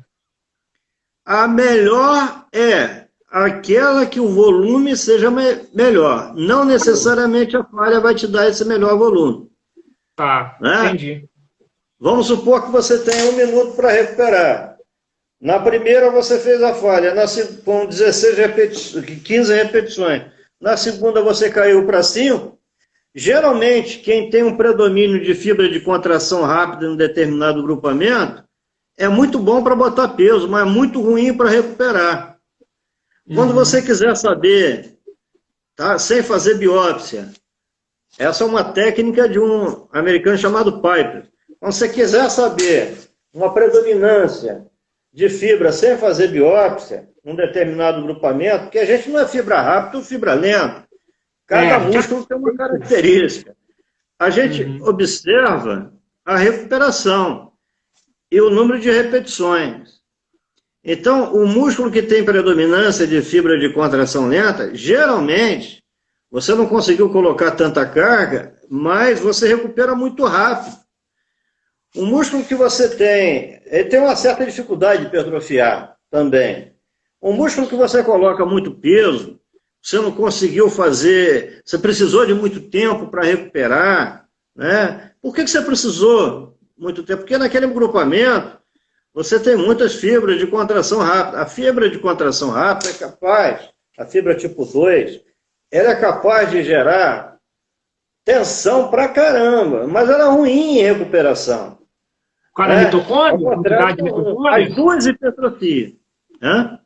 É por causa da quantidade, seria por causa da quantidade de mitocôndrias presentes dentro da célula? A fibra tipo 1 é mais mitocôndria e com isso ela consegue lavar o piruvato mais rapidamente. Exatamente, exatamente. Então, vamos lembrar de uma coisa. Hidrogênio causa problema imediato. Baixo pH, as enzimas vão parando, o cálcio não é liberado. Aí acontece o aeróbio quando eu paro. Tá? Na hora que você para aquela fibra que estava em sistema glicolítico, você parou o sistema glicolítico. Imediatamente sistema oxidativo. Para onde vai esse hidrogênio? Esse hidrogênio, ele vai lá se juntar com o oxigênio na cadeia respiratória e forma água. Falta 25 segundos aqui para encerrar essa live, aí a gente começa outra aqui para manter o assunto, tá? Beleza. E aí pode concluir. Falta uns 10 segundinhos aí para acabar. O que eu quero dizer é que eu costumo dizer que a gente desvia para o aeróbio. Todo treino, E aí, voltando ao assunto, você quer concluir sobre a falha muscular? Você estava falando eu estava falando que no treinamento em geral, eu costumo dizer que a gente desvia por aeróbio, né? Desvia por oxidativo, né? Então, você vê, a gente está falando de treinamento de força, mas acaba em sistema oxidativo. E há sempre aquela briga. Então, eu vou te aproveitar, e vou te perguntar outra pergunta que tem mais para frente aqui, que é o seguinte. Deixa eu achar aqui. Existe papel, essa pergunta eu acho que é muito importantíssima, muito importante. Existe papel do treino aeróbico para hipertrofia ou ele deve ser descartado? Olha, todo exercício hipertrofia, tá? Pode não hipertrofiar. Todas as fibras adaptam. A adaptação para hipertrofia não é apenas uma adaptação de síntese proteica, né? Antigamente se falava hipertrofia miofibrilar, hipertrofia sarcoplasmática, essas coisas acontecem juntas, né? Mas, à medida que a gente vai treinando mais, aumenta a quantidade de triglicerídeos, de mitocôndria. Quando você treina, você não treina só em sistema oxidativo. Eu tenho certeza que você é corredor, você bota uma velocidade aí de 80%, 75%, 80%, quando você vai fazer um trabalho longo. Então, pelo menos, você vai ter aí uns 30%, 40% de fibras oxidativas, glicolíticas, trabalhando junto com as fibras oxidativas. Porque quando a gente faz uma corrida, por exemplo, a gente não faz apenas usando as fibras de contração lenta, a não ser se a intensidade for muito, muito baixa. Talvez caminhando, num ritmo bem leve, mas à medida que você vai fazer um... Ué? Sentado em casa. Porque a gente, né? Pois é. A gente nunca é um tipo de sistema só, né? A gente Claro. Existe predominância de um sistema, não que esse sistema seja exclusivo da atividade, só tenha ele. Quando você está correndo lá, meia hora, 40 minutos, uma hora, você está correndo a 70%, 75%, você está trabalhando com as fibras glicolíticas. Algumas fibras também, tá? Porque você não tira as fibras oxidativas, as fibras tipo 1, para poder entrar as tipo 2. Tem gente que fala assim, exercício lento, fibra lenta, exercício rápido, fibra rápida. Claro que não. Você acha que fazendo um exercício, um supino lento, levantando 80 quilos, você acha qual músculo que vai ser, qual tríceps que seria maluco de tirar 50% das suas fibras só porque o exercício é lento? Tá? Então só pode entrar as fibras lentas? Pô, claro que não. É um somatório de fibras. A gente tende a entrar com as fibras oxidativas primeiro, e à medida que vai colocando mais carga ou mais intensidade, a gente vai colocando as fibras em ação, as fibras glicolíticas. Então é possível ser feito um exercício em baixíssima intensidade, ou como você falou, o repouso, com as fibras de contração lenta. Mas é impossível fazer um exercício de altíssima intensidade, ou de moderada intensidade, apenas com as fibras glicolíticas. Elas convivem tranquilamente. Como eu falei, é um soma sincrônico. Algumas vezes umas fibras param entre as outras, enquanto algumas unidades motoras mais glicolíticas, mais láticas, estão produzindo lactato, outras estão removendo lactato, e você consegue sustentar isso numa boa. Né? Agora, então, uma pergunta, Mestre, desculpa eu te interromper. O lactato que é produzido, por exemplo, a célula foi lá, fez um sistema glicolítico, produziu piruvato e jogou o piruvato para fora da célula, formando lactato. E aí esse lactato fora da célula, ele só vai fazer o ciclo de Cori ou ele pode entrar direto numa célula e girar o ciclo de Krebs através disso? Ele pode, por exemplo, só corrigir ali que o piruvato se junta com excesso de hidrogênio que a gente tem no interior da célula, da glicólise anaeróbica, e já dentro da célula forma o lactato. Não vai ser fora da célula. Fora da célula muscular... O lactato era fora da célula, dentro da célula era piruvato. Não. Fora da célula muscular, uma fibra que produz exclusivamente, através do sistema glicolítico, o lactato, são as hemácias. Mas falando da fibra muscular, a fibra muscular ela já produz internamente o lactato. Tanto é que nós temos os transportadores de lactato, que são chamados MCT. Nós colocamos o lactato, à medida que a gente produz, a gente coloca para o lado de fora da célula, ou para dentro da mitocôndria. A própria fibra que produz o lactato tem também MCT de entrada para a mitocôndria. Esse MCT, esse transportador... Oi, pode perguntar. Então, mas ele pode ter o caminho inverso? Que aí você está falando que o lactato está saindo da célula ou então indo para a mitocôndria. Mas pode ter o caminho inverso do lactato que está no sangue voltar para a célula para entrar dentro da mitocôndria? Ou ele só vai ser... Tem. As fibras rápidas são fibras que produzem muito. Enquanto elas produzem, as lentas, as oxidativas, que tem muitas mitocôndrias, que tem muito MCT de entrada, estão removendo. Numa boa. Só que são fibras diferentes.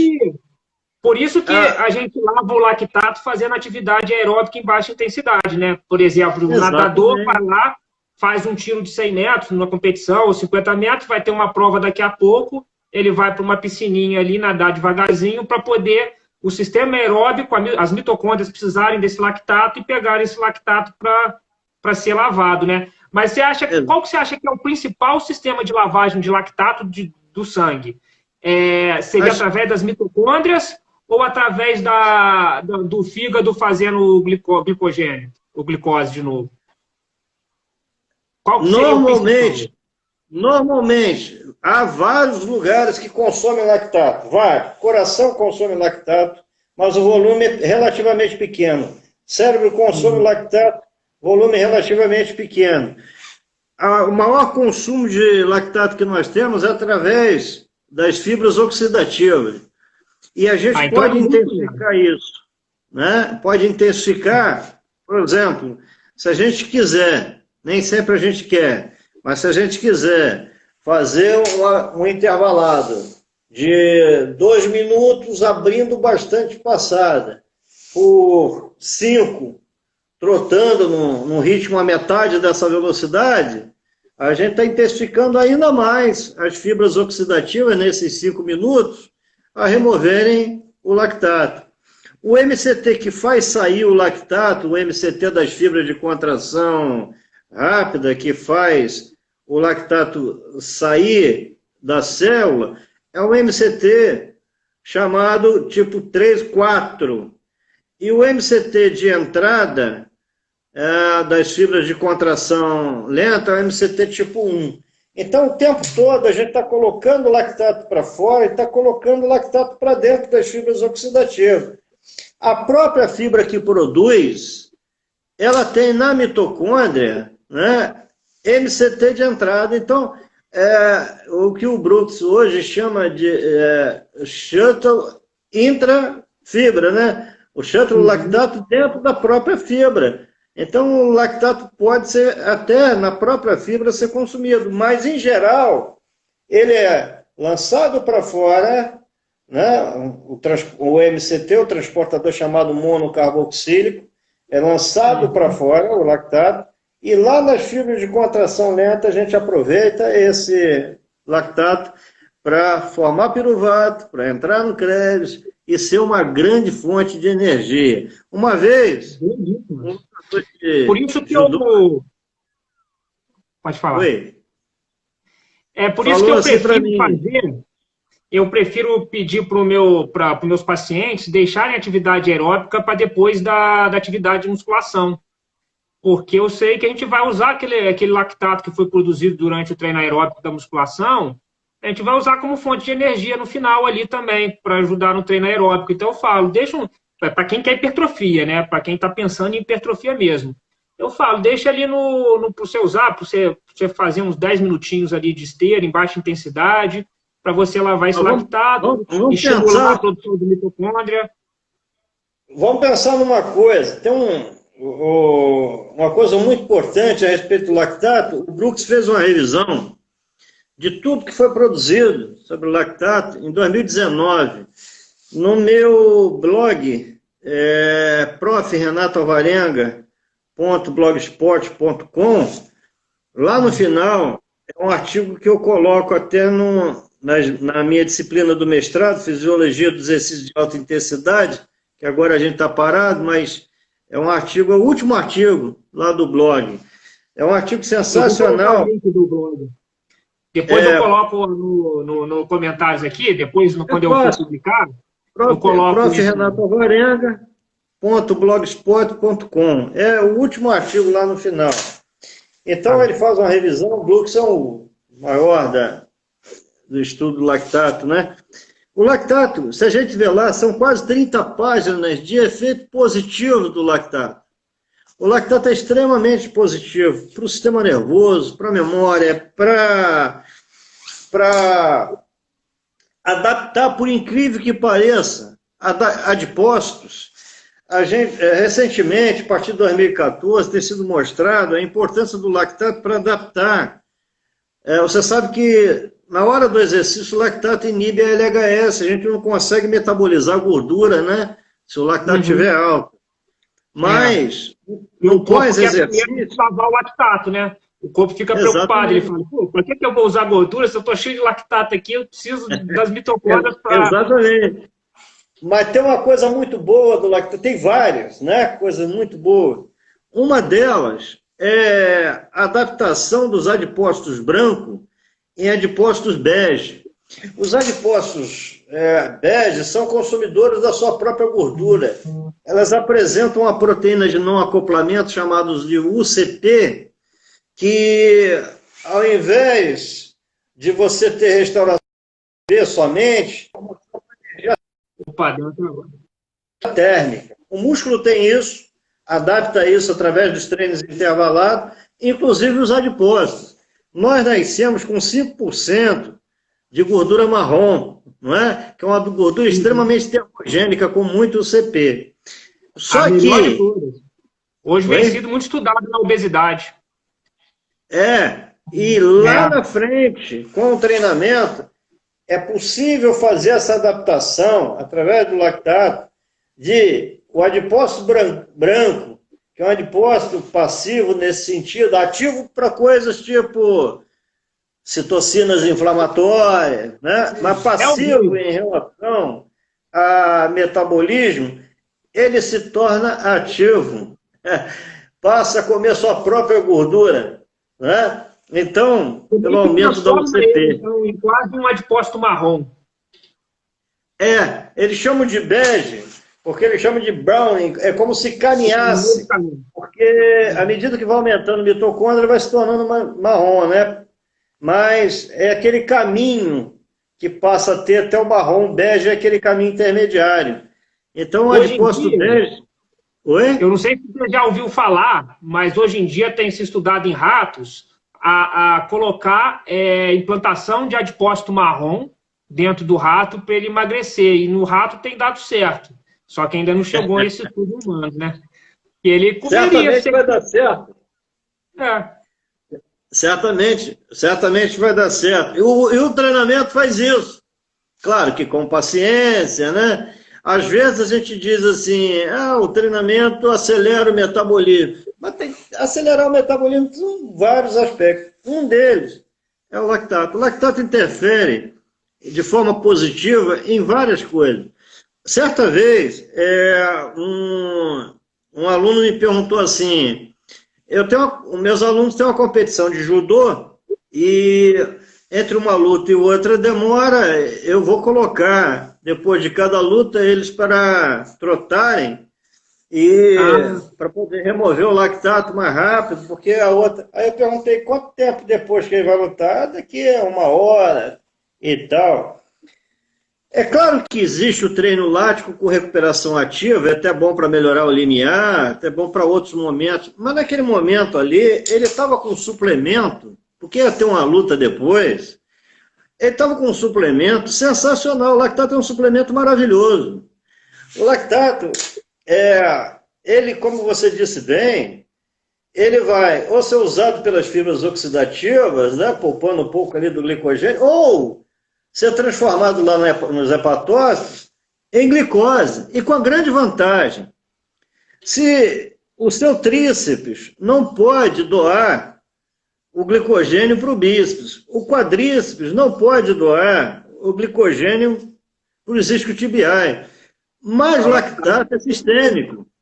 Lactato é sistêmico. Se você tem um grupamento que houve redução do glicogênio muscular, para lá você tem a ida da glicose para repor um pouquinho aquele glicogênio muscular. Então, eu falei para ele, a melhor coisa que tem é deixar os caras quietos. Mas aí o que acontece? Por que na natação não se faz isso? Porque eu vi um estudo mostrando que, inclusive, eu faço pós-graduação de cardiologia do esporte, né? E essa última aula que a gente teve, que está terminando o curso, mais uns 3 meses mais ou menos, são 2 anos de curso, e na última aula que a gente teve foi sobre esportes aquáticos. E aí, ela mostrou um estudo que pegava o atleta de natação que estava com lactato alto depois da prova, fez uma recuperação ativa, o lactato desceu mais do que aquele que fez a recuperação passiva, E depois, na prova seguinte, esse que fez a recuperação ativa, que o lactato desceu menos, ele conseguiu ir melhor na prova seguinte, ele rendeu melhor, entendeu? Na prova seguinte do que o outro que teve, Claro. do que os outros que tiveram a recuperação passiva. Por que seria diferente no judô? Porque realmente... É diferente. Não, não é diferente. A diferença é que lembra que a pergunta que eu falei para ele, quanto tempo depois dessa prova? 1 hora e pouco. 1 hora e pouco, o lactato já foi embora. Se eu tenho provas seguidas, por exemplo, se você vai para a bicicleta ergométrica e pedala por 2 minutos e faz uma recuperação ativa de 5, e depois pedala 2 e faz uma recuperação ativa, o seu rendimento vai ser melhor. No caso dele, ele tinha 1 hora. Em 1 hora, o lactato já foi completamente oxidado. Então, como treinamento, ou como provas muito curtas, por isso que foi a primeira coisa que eu perguntei, qual tempo depois da prova? Né? Uhum. Uma vez aconteceu isso também no futebol, o cara falou, às vezes a gente fica até a par da tarde para ter o próximo jogo, deixa os caras quietos, eles estão com um suplemento ali, você vai acabar o pouco que tem. Se tivesse um suplemento chamado lactato, muita gente ia comprar, acredito que tem, o cara vai comprar para ter energia, entende? Então, se for uma prova, se eu tenho acidose muscular, e daqui a pouco, 2 minutos depois, 5 minutos depois, eu tenho que fazer um novo sprint, é mais interessante eu ativar as fibras oxidativas. Porque quanto mais eu tiro o lactato da célula, mais eu vou baixando o pH, porque os hidrogênios também saem. Não é o lactato causador da fadiga. O lactato, quanto mais eu uso, mais eu tiro o hidrogênio da célula. Lembra que o piruvato é C3H3O3. A glicose é C6H12O6. A metade é o ácido lático. Teoricamente, o ácido lático não daria problema nenhum. Mas vamos para o piruvato. Vamos para o piruvato, porque não sobra hidrogênio. Vamos para o piruvato, como é que sobra hidrogênio? Ao invés de ser C6, é C3. Agora, o que vem depois do piruvato? C4, lactato. Opa, já tem um hidrogêniozinho aqui, se sair, sobra bem no interior da célula. Aliás, ácido pirúvico, C4. O que vem depois? O que vem depois? Ácido lático, C5. Ácido pirúvico, ácido lático e lactato. Vamos nos hidrogênios. Né? A mesma coisa. Piruvato tem 2 a menos do que o ácido lático, do que o lactato. Né? Uhum. Aí vai. Eu tenho piruvato. Depois do piruvato, ácido pirúvico. Depois do ácido pirúvico, lactato. Então, quando o lactato sai da célula, eu estou tirando uma quantidade maior de hidrogênio, não conseguindo eliminar tudo, porque, veja bem, o lactato tem 5 hidrogênios, a glicose tem 12. Ainda vão sobrar 2 hidrogênios. Mas é melhor do que ter piruvato no interior da célula, porque sobraria mais. É fantástico, né? Porque não vai estar saindo da célula, vai estar lá, né? Por mais que esteja no piruvato, o hidrogênio ainda vai continuar lá, né? A fisiologia é fantástica. E aí, agora eu vou mudar um pouquinho do assunto. Eu acho que esse aeróbio ficou bem interessante, a galera gostou aqui. E tá bem assistido. A gente chegou, na primeira live lá, chegou a ter mais de 100, chegou a ter 102, 103 que eu vi lá. E, nossa... Assim, eu vi live de gente muito importante, famosa pra caramba aí, lutador famoso, que não chegou nem metade disso. Então, eu agradeço todo mundo aí por estar participando com a gente. Alterna muito também, no final tem muita gente. Alterna. E aí, vou perguntar agora, porque eu não queria deixar de falar sobre o mTOR.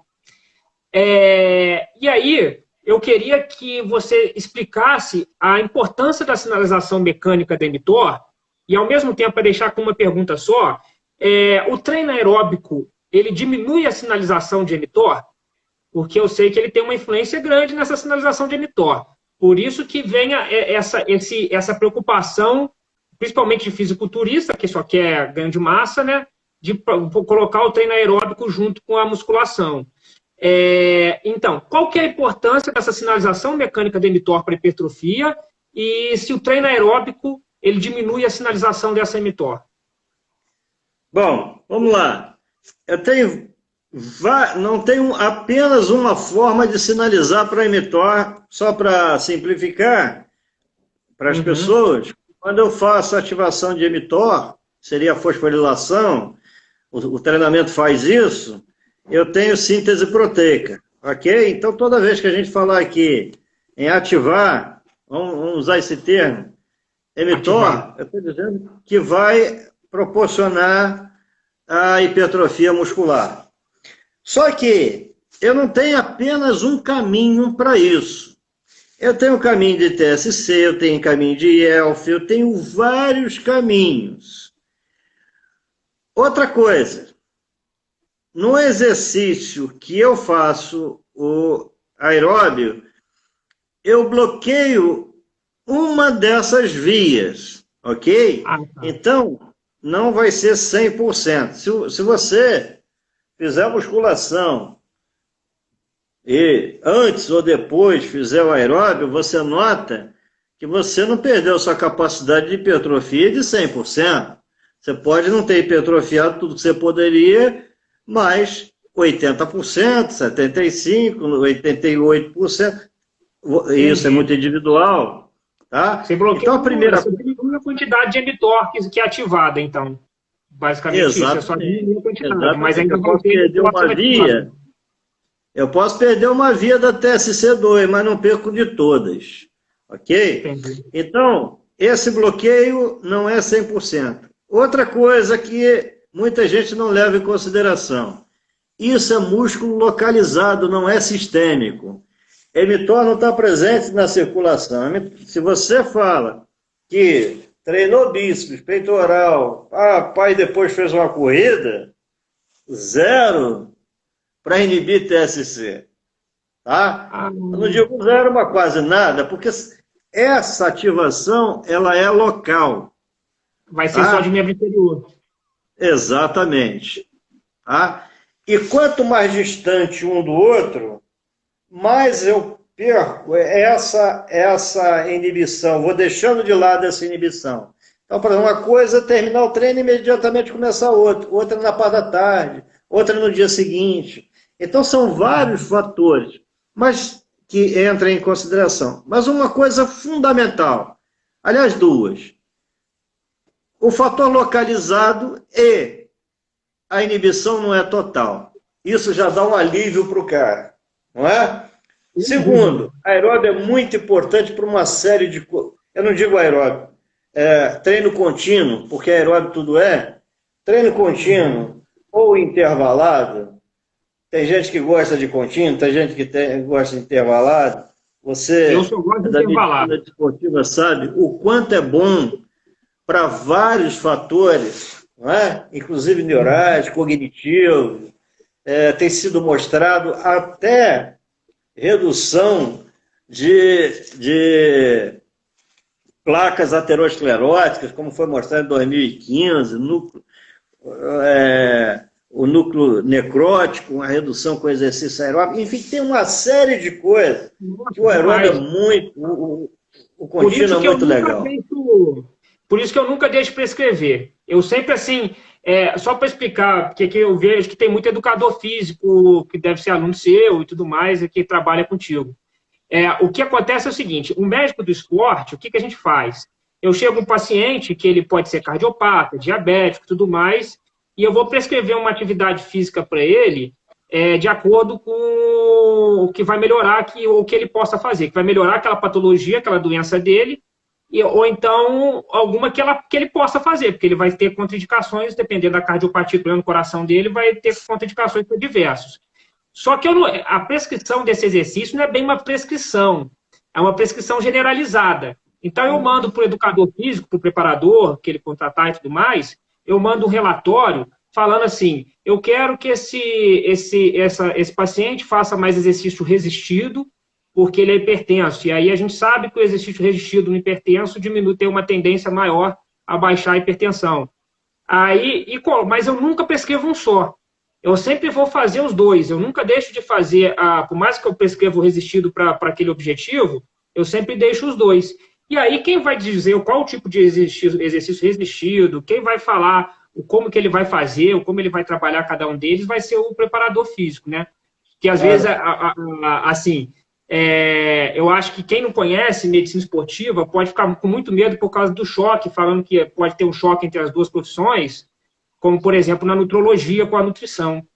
E aí não tem esse choque, porque a gente só faz uma orientação de acordo com aquela patologia dele. Uma orientação legal, né? Que aí ajuda o treinamento conjunto dessas profissões, eu consigo ajudar a tratar aquela patologia e melhorar o rendimento dele, né? Para aquilo que ele quer. E aí eu nunca...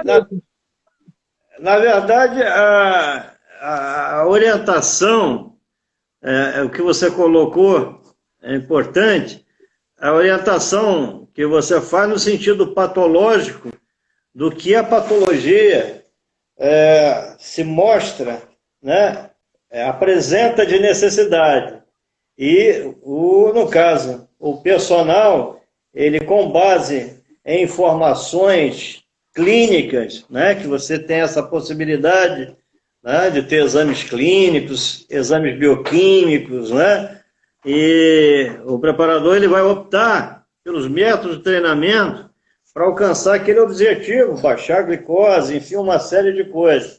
Quando essa sintonia é muito boa, eu sempre trabalhei com médicos do esporte em vários lugares, e a sintonia sempre foi muito legal nesse aspecto.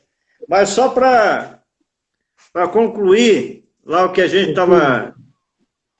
estava falando a respeito do mTOR, então tem uma ação localizada, ok? Que eu não posso desprezar, tá? Se for o mesmo grupamento, é problema, tá? Eu não posso desprezar que o bloqueio não é total, ok? E tem um terceiro também. Tem gente que tem efeitos positivos, por incrível que pareça. Se a gente pegar, antigamente se dizia que o adipócito servia para carregar peso, né? No dia. A gente engordava para carregar peso. É isso mesmo. Nos últimos 15, 20 anos, a gente sabe que é muito mais do que carregar peso. É carregar células que secretam adipocinas, né? Pró-inflamatórias. Se fosse carregar só peso, aumentar o adipócito seria bom para hipertrofiar. Né? Você ia subir cada dia mais com a carga mais elevada. Todo obeso ia ser forte, ia ser musculoso, né? Exato. Mas o maior problema do adipócito é que ele pode. Aí não depende só de estar acima do peso, às vezes o magro faz isso também, secreta proteína, adipocinas inflamatórias, pró-inflamatórias e algumas úteis também, como a adiponectina. Mas vamos lá. Aí entra a importância do exercício contínuo ou do exercício intervalado, que algumas adipocinas que são pró-inflamatórias são ruins, inclusive para hipertrofiar. Uma delas é a TNF-alfa, que bloqueia a hipertrofia, bloqueia a mTOR, baixa no exercício contínuo.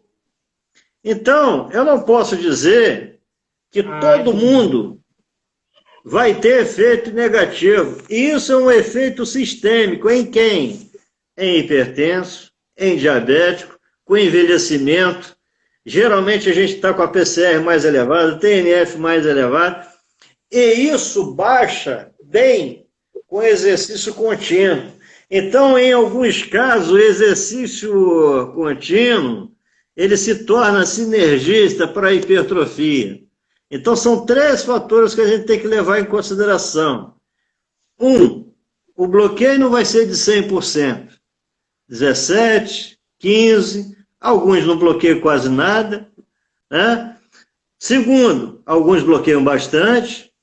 Segundo, esse bloqueio é localizado. Eu posso fazer, de repente, ajustar minha periodização de forma que faça a corrida quando estiver malhando membros superiores, por exemplo. Tá certo que você usa, mas vai usar menos. E terceiro, o mais importante, tem gente que se beneficia disso daí, principalmente para sarcopenia, né? Então, às vezes o cara está passando lá a musculação só acreditando que só a musculação vai fazer essa hipertrofia, pode ser acelerada, né, por um conjunto de fatores pró-inflamatórios que ele tem, citocinas pró-inflamatórias, adipocina, que ele pode baixar muito bem com esse exercício que é dito aí aeróbico contínuo, na verdade eu chamo de contínuo, ou intermitente. Então, nem sempre existe a concorrência. E essa parte eu realmente não conhecia. Essa aí você me esclareceu uma coisa que eu realmente não sabia. Então, assim, para os obesos, alguns obesos que têm uma síndrome metabólica muito grande, um jeito de abaixar essa síndrome metabólica é fazer um treino aeróbico, e por mais que seja concorrente ao resistido,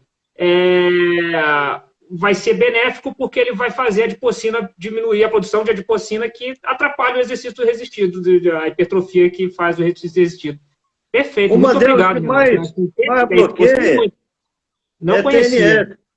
É a TNF, que é uma que mais bloqueia a ativação de mTOR e baixa demais no exercício aeróbico, no exercício contínuo. Então, eu não posso dizer que a concorrência é geral, é sistêmica. Vamos lembrar de uma coisa. Esse efeito, olha como é legal, esse efeito nas adipocinas é um efeito sistêmico, ok? É um efeito sistêmico. O bloqueio é um bloqueio localizado. Né? Olha que interessante. O bloqueio que faz atividade aeróbica correndo só faria no membro inferior, então. Então, por exemplo, esse bloqueio da produção de adipocina seria feita... Mas aí também, esse bloqueio da produção de adipocina, que você falou que aí o bloqueio da mTOR do aeróbico seria localizado. Então, seria bom, né? Porque o bloqueio aeróbico seria localizado da mTOR e o benefício seria sistêmico porque diminuiria a adipocina produzida sistemicamente. Mas mesmo assim, mesmo fazendo atividade aeróbica só com o membro inferior, você tem um bloqueio de adipocina do abdômen, tudo quanto é lugar, então? Não, né? É local também. Não, desculpa. O efeito em mTOR, é mTOR que eu estava falando. mTOR é localizado. Localizado, né? Mas como eu vou baixar a TNF, e TNF tem um efeito sistêmico, em todos os lugares eu vou possibilitar mais a hipertrofia, em todos os lugares. Ótimo. Olha que legal. O aeróbio tem essa vantagem. É melhor mesmo. Agora que eu não deixo de prescrever treino aeróbico para ninguém mesmo. Tem pacientes DPOC que eu não prescrevo, né? Então, por exemplo, às vezes tem um paciente com DPOC grave, assim, fazer treino aeróbico para ele, como vai ter uma influência maior do sistema pulmonar, aí vai ter uma sobrecarga maior desse sistema, às vezes eu não costumo prescrever treino aeróbico para essa pessoa, e meu objetivo para essa pessoa é mais com que ela tenha uma hipertrofia mesmo, para não ficar sarcopênica. Mas, assim, eu prescrevo praticamente para todo mundo, muito difícil. Agora, assim, eu acho que a gente conseguiu completar legal.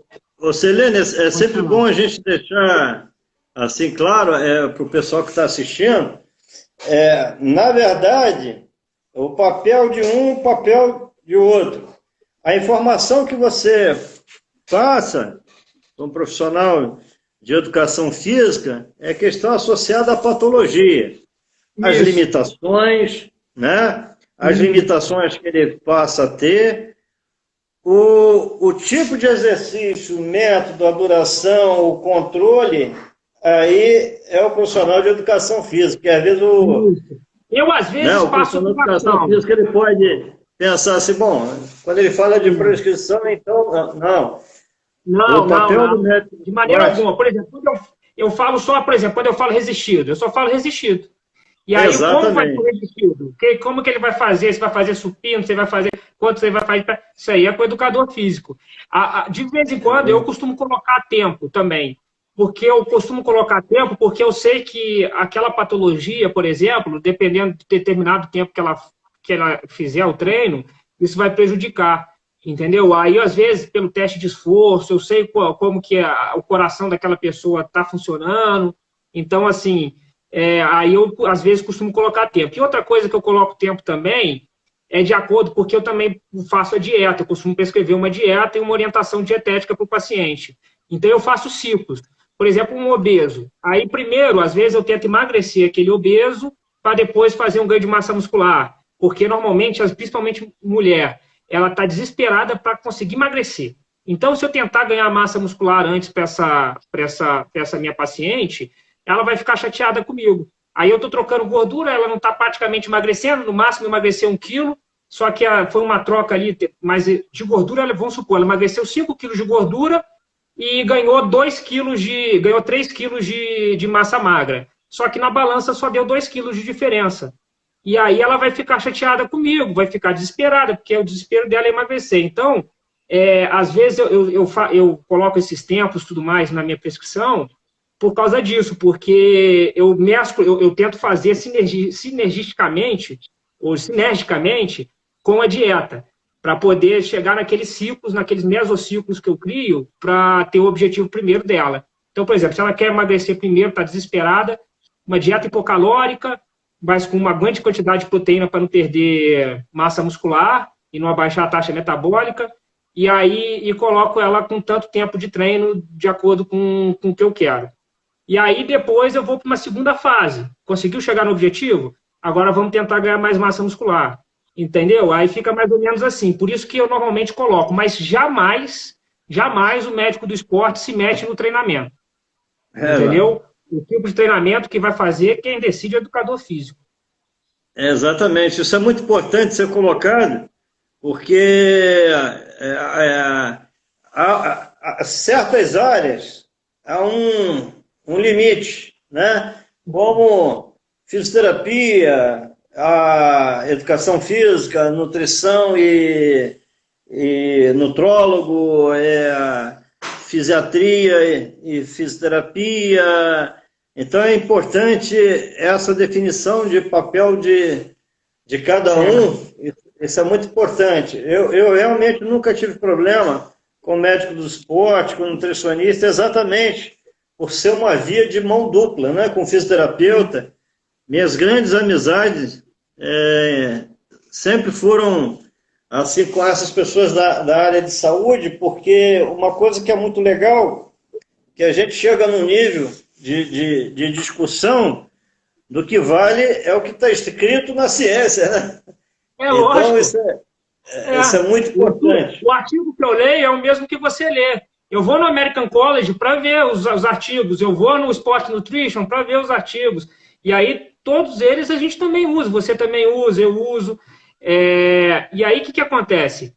É um jeito de melhorar o atendimento meu, eu tendo um preparador físico com esse meu paciente, e um jeito de melhorar o paciente do preparador físico tendo um médico acompanhando também. Às vezes o cara está com déficit de ferro, está com uma anemia, e isso vai dificultar o ganho aeróbico dele. Às vezes e de hipertrofia também. Às vezes o cara está com déficit de vitamina D, e aí ele vai ter que ser suplementado de vitamina D, e aí, por causa disso, ele está tendo mais dificuldade de hipertrofia. Então, é uma sinergia, né? Eu vou auxiliar o preparador físico que trabalha comigo, ele vai ter uma pessoa a mais para ajudar ele a ter o resultado daquele paciente, e aquele paciente não ficar desanimado, entendeu? São duas pessoas pensando, né? Exato. É muito importante essa relação, ver os passos de cada um. Há sempre o respeito em relação à atuação, o espaço do nutricionista, do fisioterapeuta, do médico do esporte, do professor de educação física, de forma que trabalhem em sinergia e que fale a ciência, né? Que seja muito importante, como essa discussão que a gente está fazendo hoje. Que bacana, que legal. E aí, tem uma pergunta aqui, por exemplo, ela falou, VIT personal, falou que já pegou prescrição de exercício passado por médico que não tinha nada a ver com a patologia. Isso acontece muito, VIT, com quem, assim... Porque tem profissional ruim em toda a profissão, né? Então, assim, você tem médicos de esporte que não estudam muito, que realmente não tem conhecimento grande, mas também você tem médicos que acabam prescrevendo exercício e eles não têm uma orientação, eles não sabem, eles não têm essa parte. A parte de medicina esportiva não existe na faculdade de medicina. Então, a maioria das pessoas formam sem saber realmente nada em relação a isso. Então, eles costumam até prescrever atividade física realmente totalmente errada. Se o cara não for especializado, vocês realmente não precisam se preocupar tanto, a não ser o cardiologista. O cardiologista que eu acho que o preparador tem que escutar muito. Que às vezes a pessoa tem uma alterações cardíacas, uma hipertrofia cardíaca, uma insuficiência cardíaca, uma alteração da aorta, que realmente aí vai limitar muito o treino daquela pessoa. Mas isso acontece muito. Você vai receber médico prescrevendo exercício errado pra caramba. Por isso que é legal você saber com quem você vai trabalhar. Principalmente os médicos que você vai indicar para o seu paciente acompanhar, né? Exato. E, Renato, vamos fazer para finalizar aqui um ping-pong rápido. Você pode só responder sim ou não. Eu sei que vai te dar vontade de explicar, mas assim, só pode responder sim ou não. Exercícios multiarticulares hipertrofiam mais?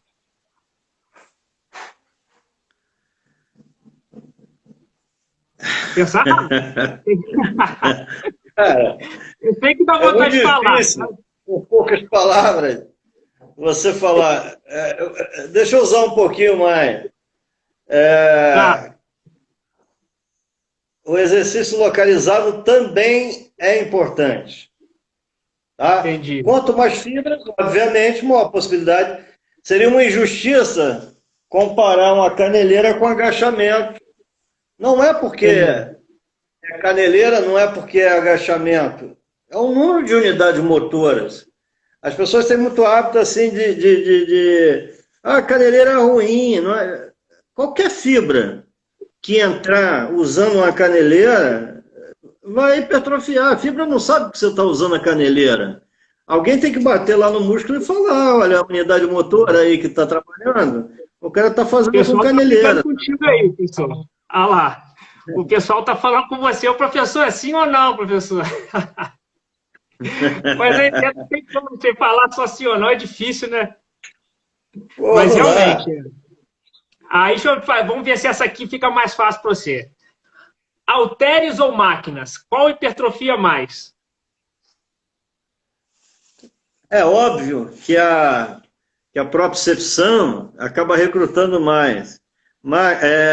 Halter. Mas veja bem, aí tudo tem um porquê.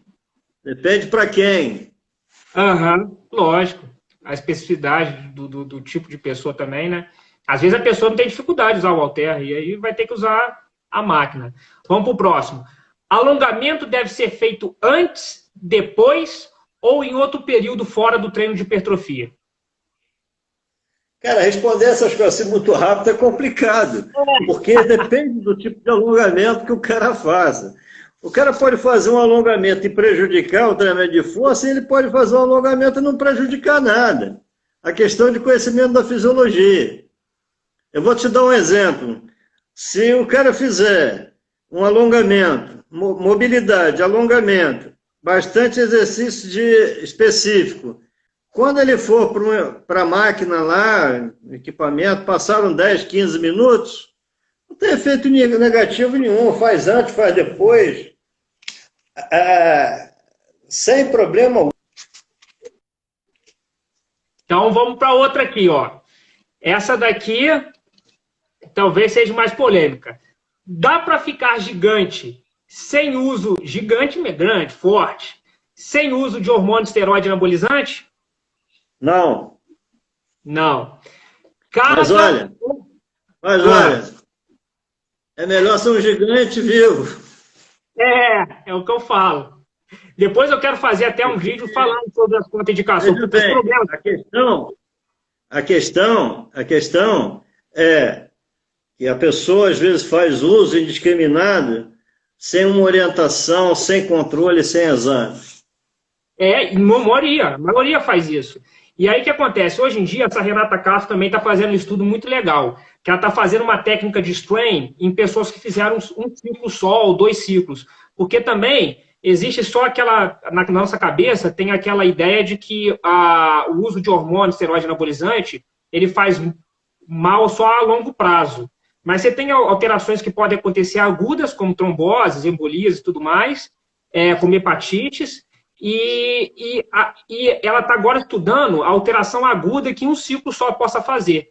Só que a gente não consegue ver no ecocardiograma tradicional, a gente só consegue fazer usando a técnica de strain.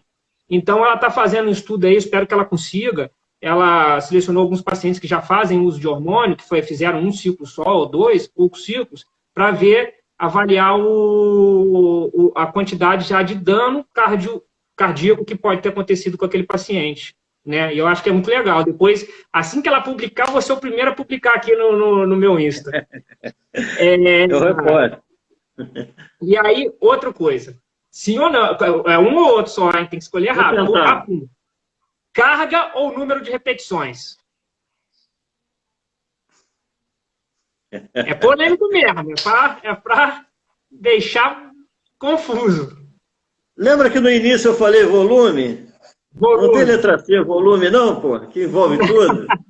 Não tem, não. Do volume, qual que é o mais importante? Carga ou repetição? Para quem? Para peso? Para hipertrofia? Volume. Repetições. Volume. Repetições? Para força. Carga.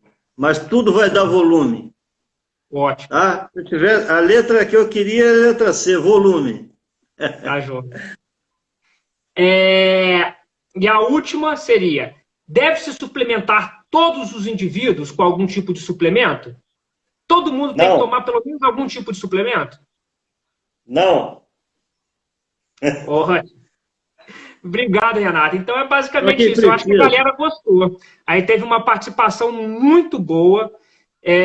Gostei mesmo, assim. Pô, chegamos a bater mais de 100. Na segunda live, por experiência que eu fiz de outra de partição, assim, sempre cai um pouquinho, mas a gente chegou a ter 90 aí, e agora que diminuiu um pouquinho mais. E assim, eu queria te agradecer muito mesmo por você ter me dado essa honra de te entrevistar. Eu fico muito feliz, tá? E, assim, sempre que você precisar também, você pode contar comigo, que eu tô aqui para isso, para te ajudar também, porque realmente você sempre me ajudou muito.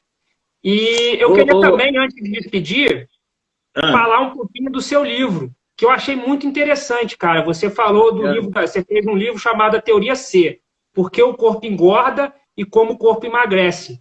E é mais ou menos como eu penso. O C você tirou de quê? De caloria? Não. Foi o seguinte, eu sempre estudei bioenergética, tá?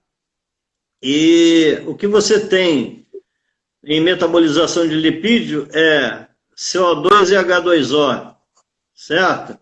Uhum. Então, se você come uma pizza ou come uma carne, você vai depois ter gordura e você vai metabolizar no exercício.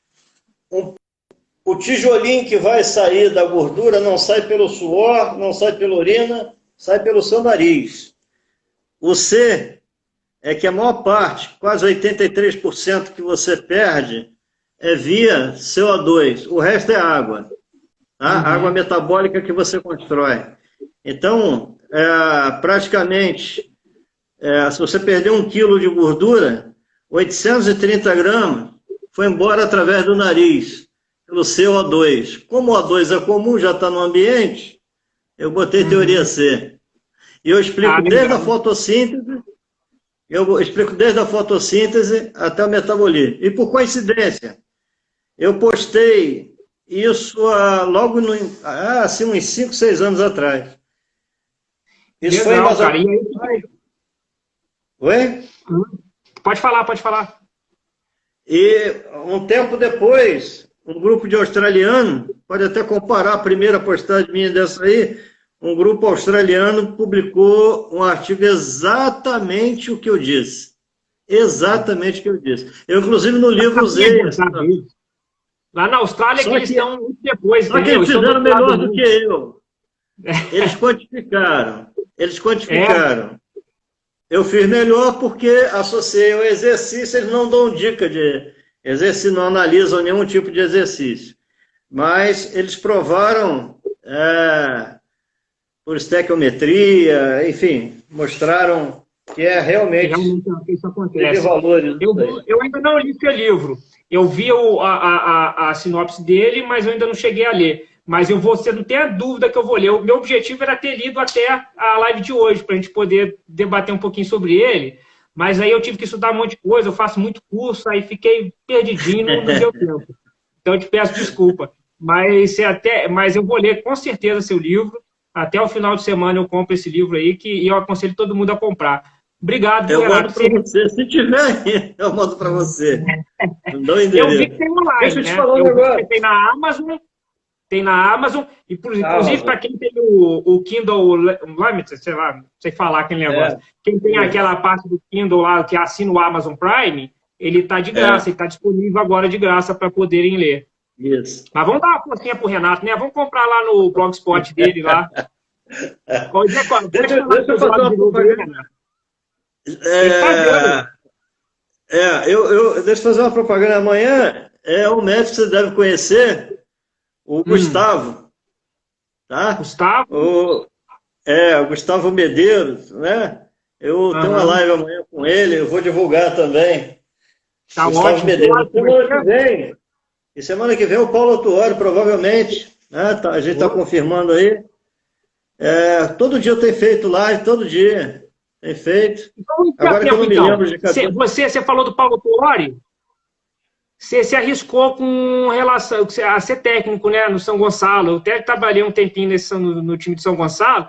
E aí, vai ser técnico mesmo de futebol? Quer investir nisso? Não, de jeito algum. De jeito algum. Foi um aluno meu, dois alunos. Eu sou fisiologista, não sou técnico. Dois alunos meus compraram São Gonçalo, e o São Gonçalo estava na 3ª divisão. Eles chegaram aqui em casa e falaram assim... Oi? Jorginho? Eu me lembro que o Jorginho era o técnico, né? E o Roberto Brum que era o responsável pelo clube, quando eu trabalhei lá. Caiu e tal. Aí, quando eles vieram aqui em casa, eles falaram assim, nós estamos na Série C. Aí eu falei, mas eu não quero trabalhar. Não, você vai ser o treinador. Eu falei, você é maluco, rapaz. Aí ele falou assim, não, vai ser... Eu falei assim, tem jogadores? Não. Tem bola? Não. Tem campo? Não. Quanto que eu vou receber? Nada. Falei, quando que a gente começa? Aí começamos. Foi um projeto social. Começamos um mês. E em um mês já tinha competição. E nós fomos campeões. Eu vi esse Aí depois eu fui sustentando. Quase chegamos ao brasileiro. Enfim, foi uma série de coisas. Mas a experiência é muito boa que eu levei os meus alunos lá para fazer prática. Uma consultoria para mim que eu tinha que dar, porque eu estudei eu sou de São Gonçalo, estudei nas escolas municipais de São Gonçalo. Era uma dívida que eu tinha ao município. Meu tataravô foi o primeiro prefeito de São Gonçalo. Era uma dívida que eu tinha. Meu título de eleitor continua sendo até hoje de São Gonçalo, eu não troco. Meu pai é de lá. Então, era uma dívida que eu tinha. Treinavam aí em Camboinhas, não treinavam? O treino normalmente era ali, não era? Não era comigo, foi antes. Depois caíram, enfim, não era comigo. Eu peguei já, estava lá no fundo do poço e conseguimos, graças a Deus, já há 4 anos aí, estamos mantendo, subindo. Fomos campeões no primeiro ano. Eu fui o melhor técnico. Eu acho que foram meus alunos que votaram. Mas eu não tenho dúvida que ia fazer sucesso. Eu não tenho dúvida que você ia dar certo. Mas aí, com Mas certeza, amanhã... eu resgatei lá de trás, porque eu entrei para a Faculdade de Educação Física, lembra que eu falei no início? Por causa do treinador Cláudio Coutinho, e fiz a pós-graduação em futebol, enfim, sempre houve um envolvimento muito grande, e aí você acaba aprendendo, né? Aprendendo bastante. Eu sempre fui um estudioso dessas coisas, além da fisiologia, que eu não Parreira consigo foi separar. preparador físico, né? Parreira também foi um grande preparador físico. Então, assim, você está na escola aí que... Eu não tenho dúvida que se você tentar ser treinador, você vai ter sucesso. Eu não tenho dúvida disso. E aí eu queria te Não. agradecer. Agora a O gente tem estresse é só muito mais um grande. minutinho. Quê? O A estresse é gente só muito tem mais... grande. eu imagino. Nossa Senhora. Mas, assim, obrigado, viu, Renato? O que você quiser, se Eu você que quiser dar um agradeço. recado final aí, pode falar, que a gente tem mais um minuto só. Se quiser, pode deixar seu recado final aí para a galera. Bom, Selene, é um prazer muito grande. Eu queria agradecer muito essa possibilidade da gente ter a troca de conhecimento com áreas diferentes, né? Amanhã eu terei com o Gustavo, depois terei com outras pessoas também. Já tive essa semana com vários, com jogadores de futebol, com a pessoa que está nos Estados Unidos, o Giovanni, Tortelotti, enfim, Evaldo ontem, foi fantástico. Eu queria agradecer muito a todos esse momento que a gente pode assim,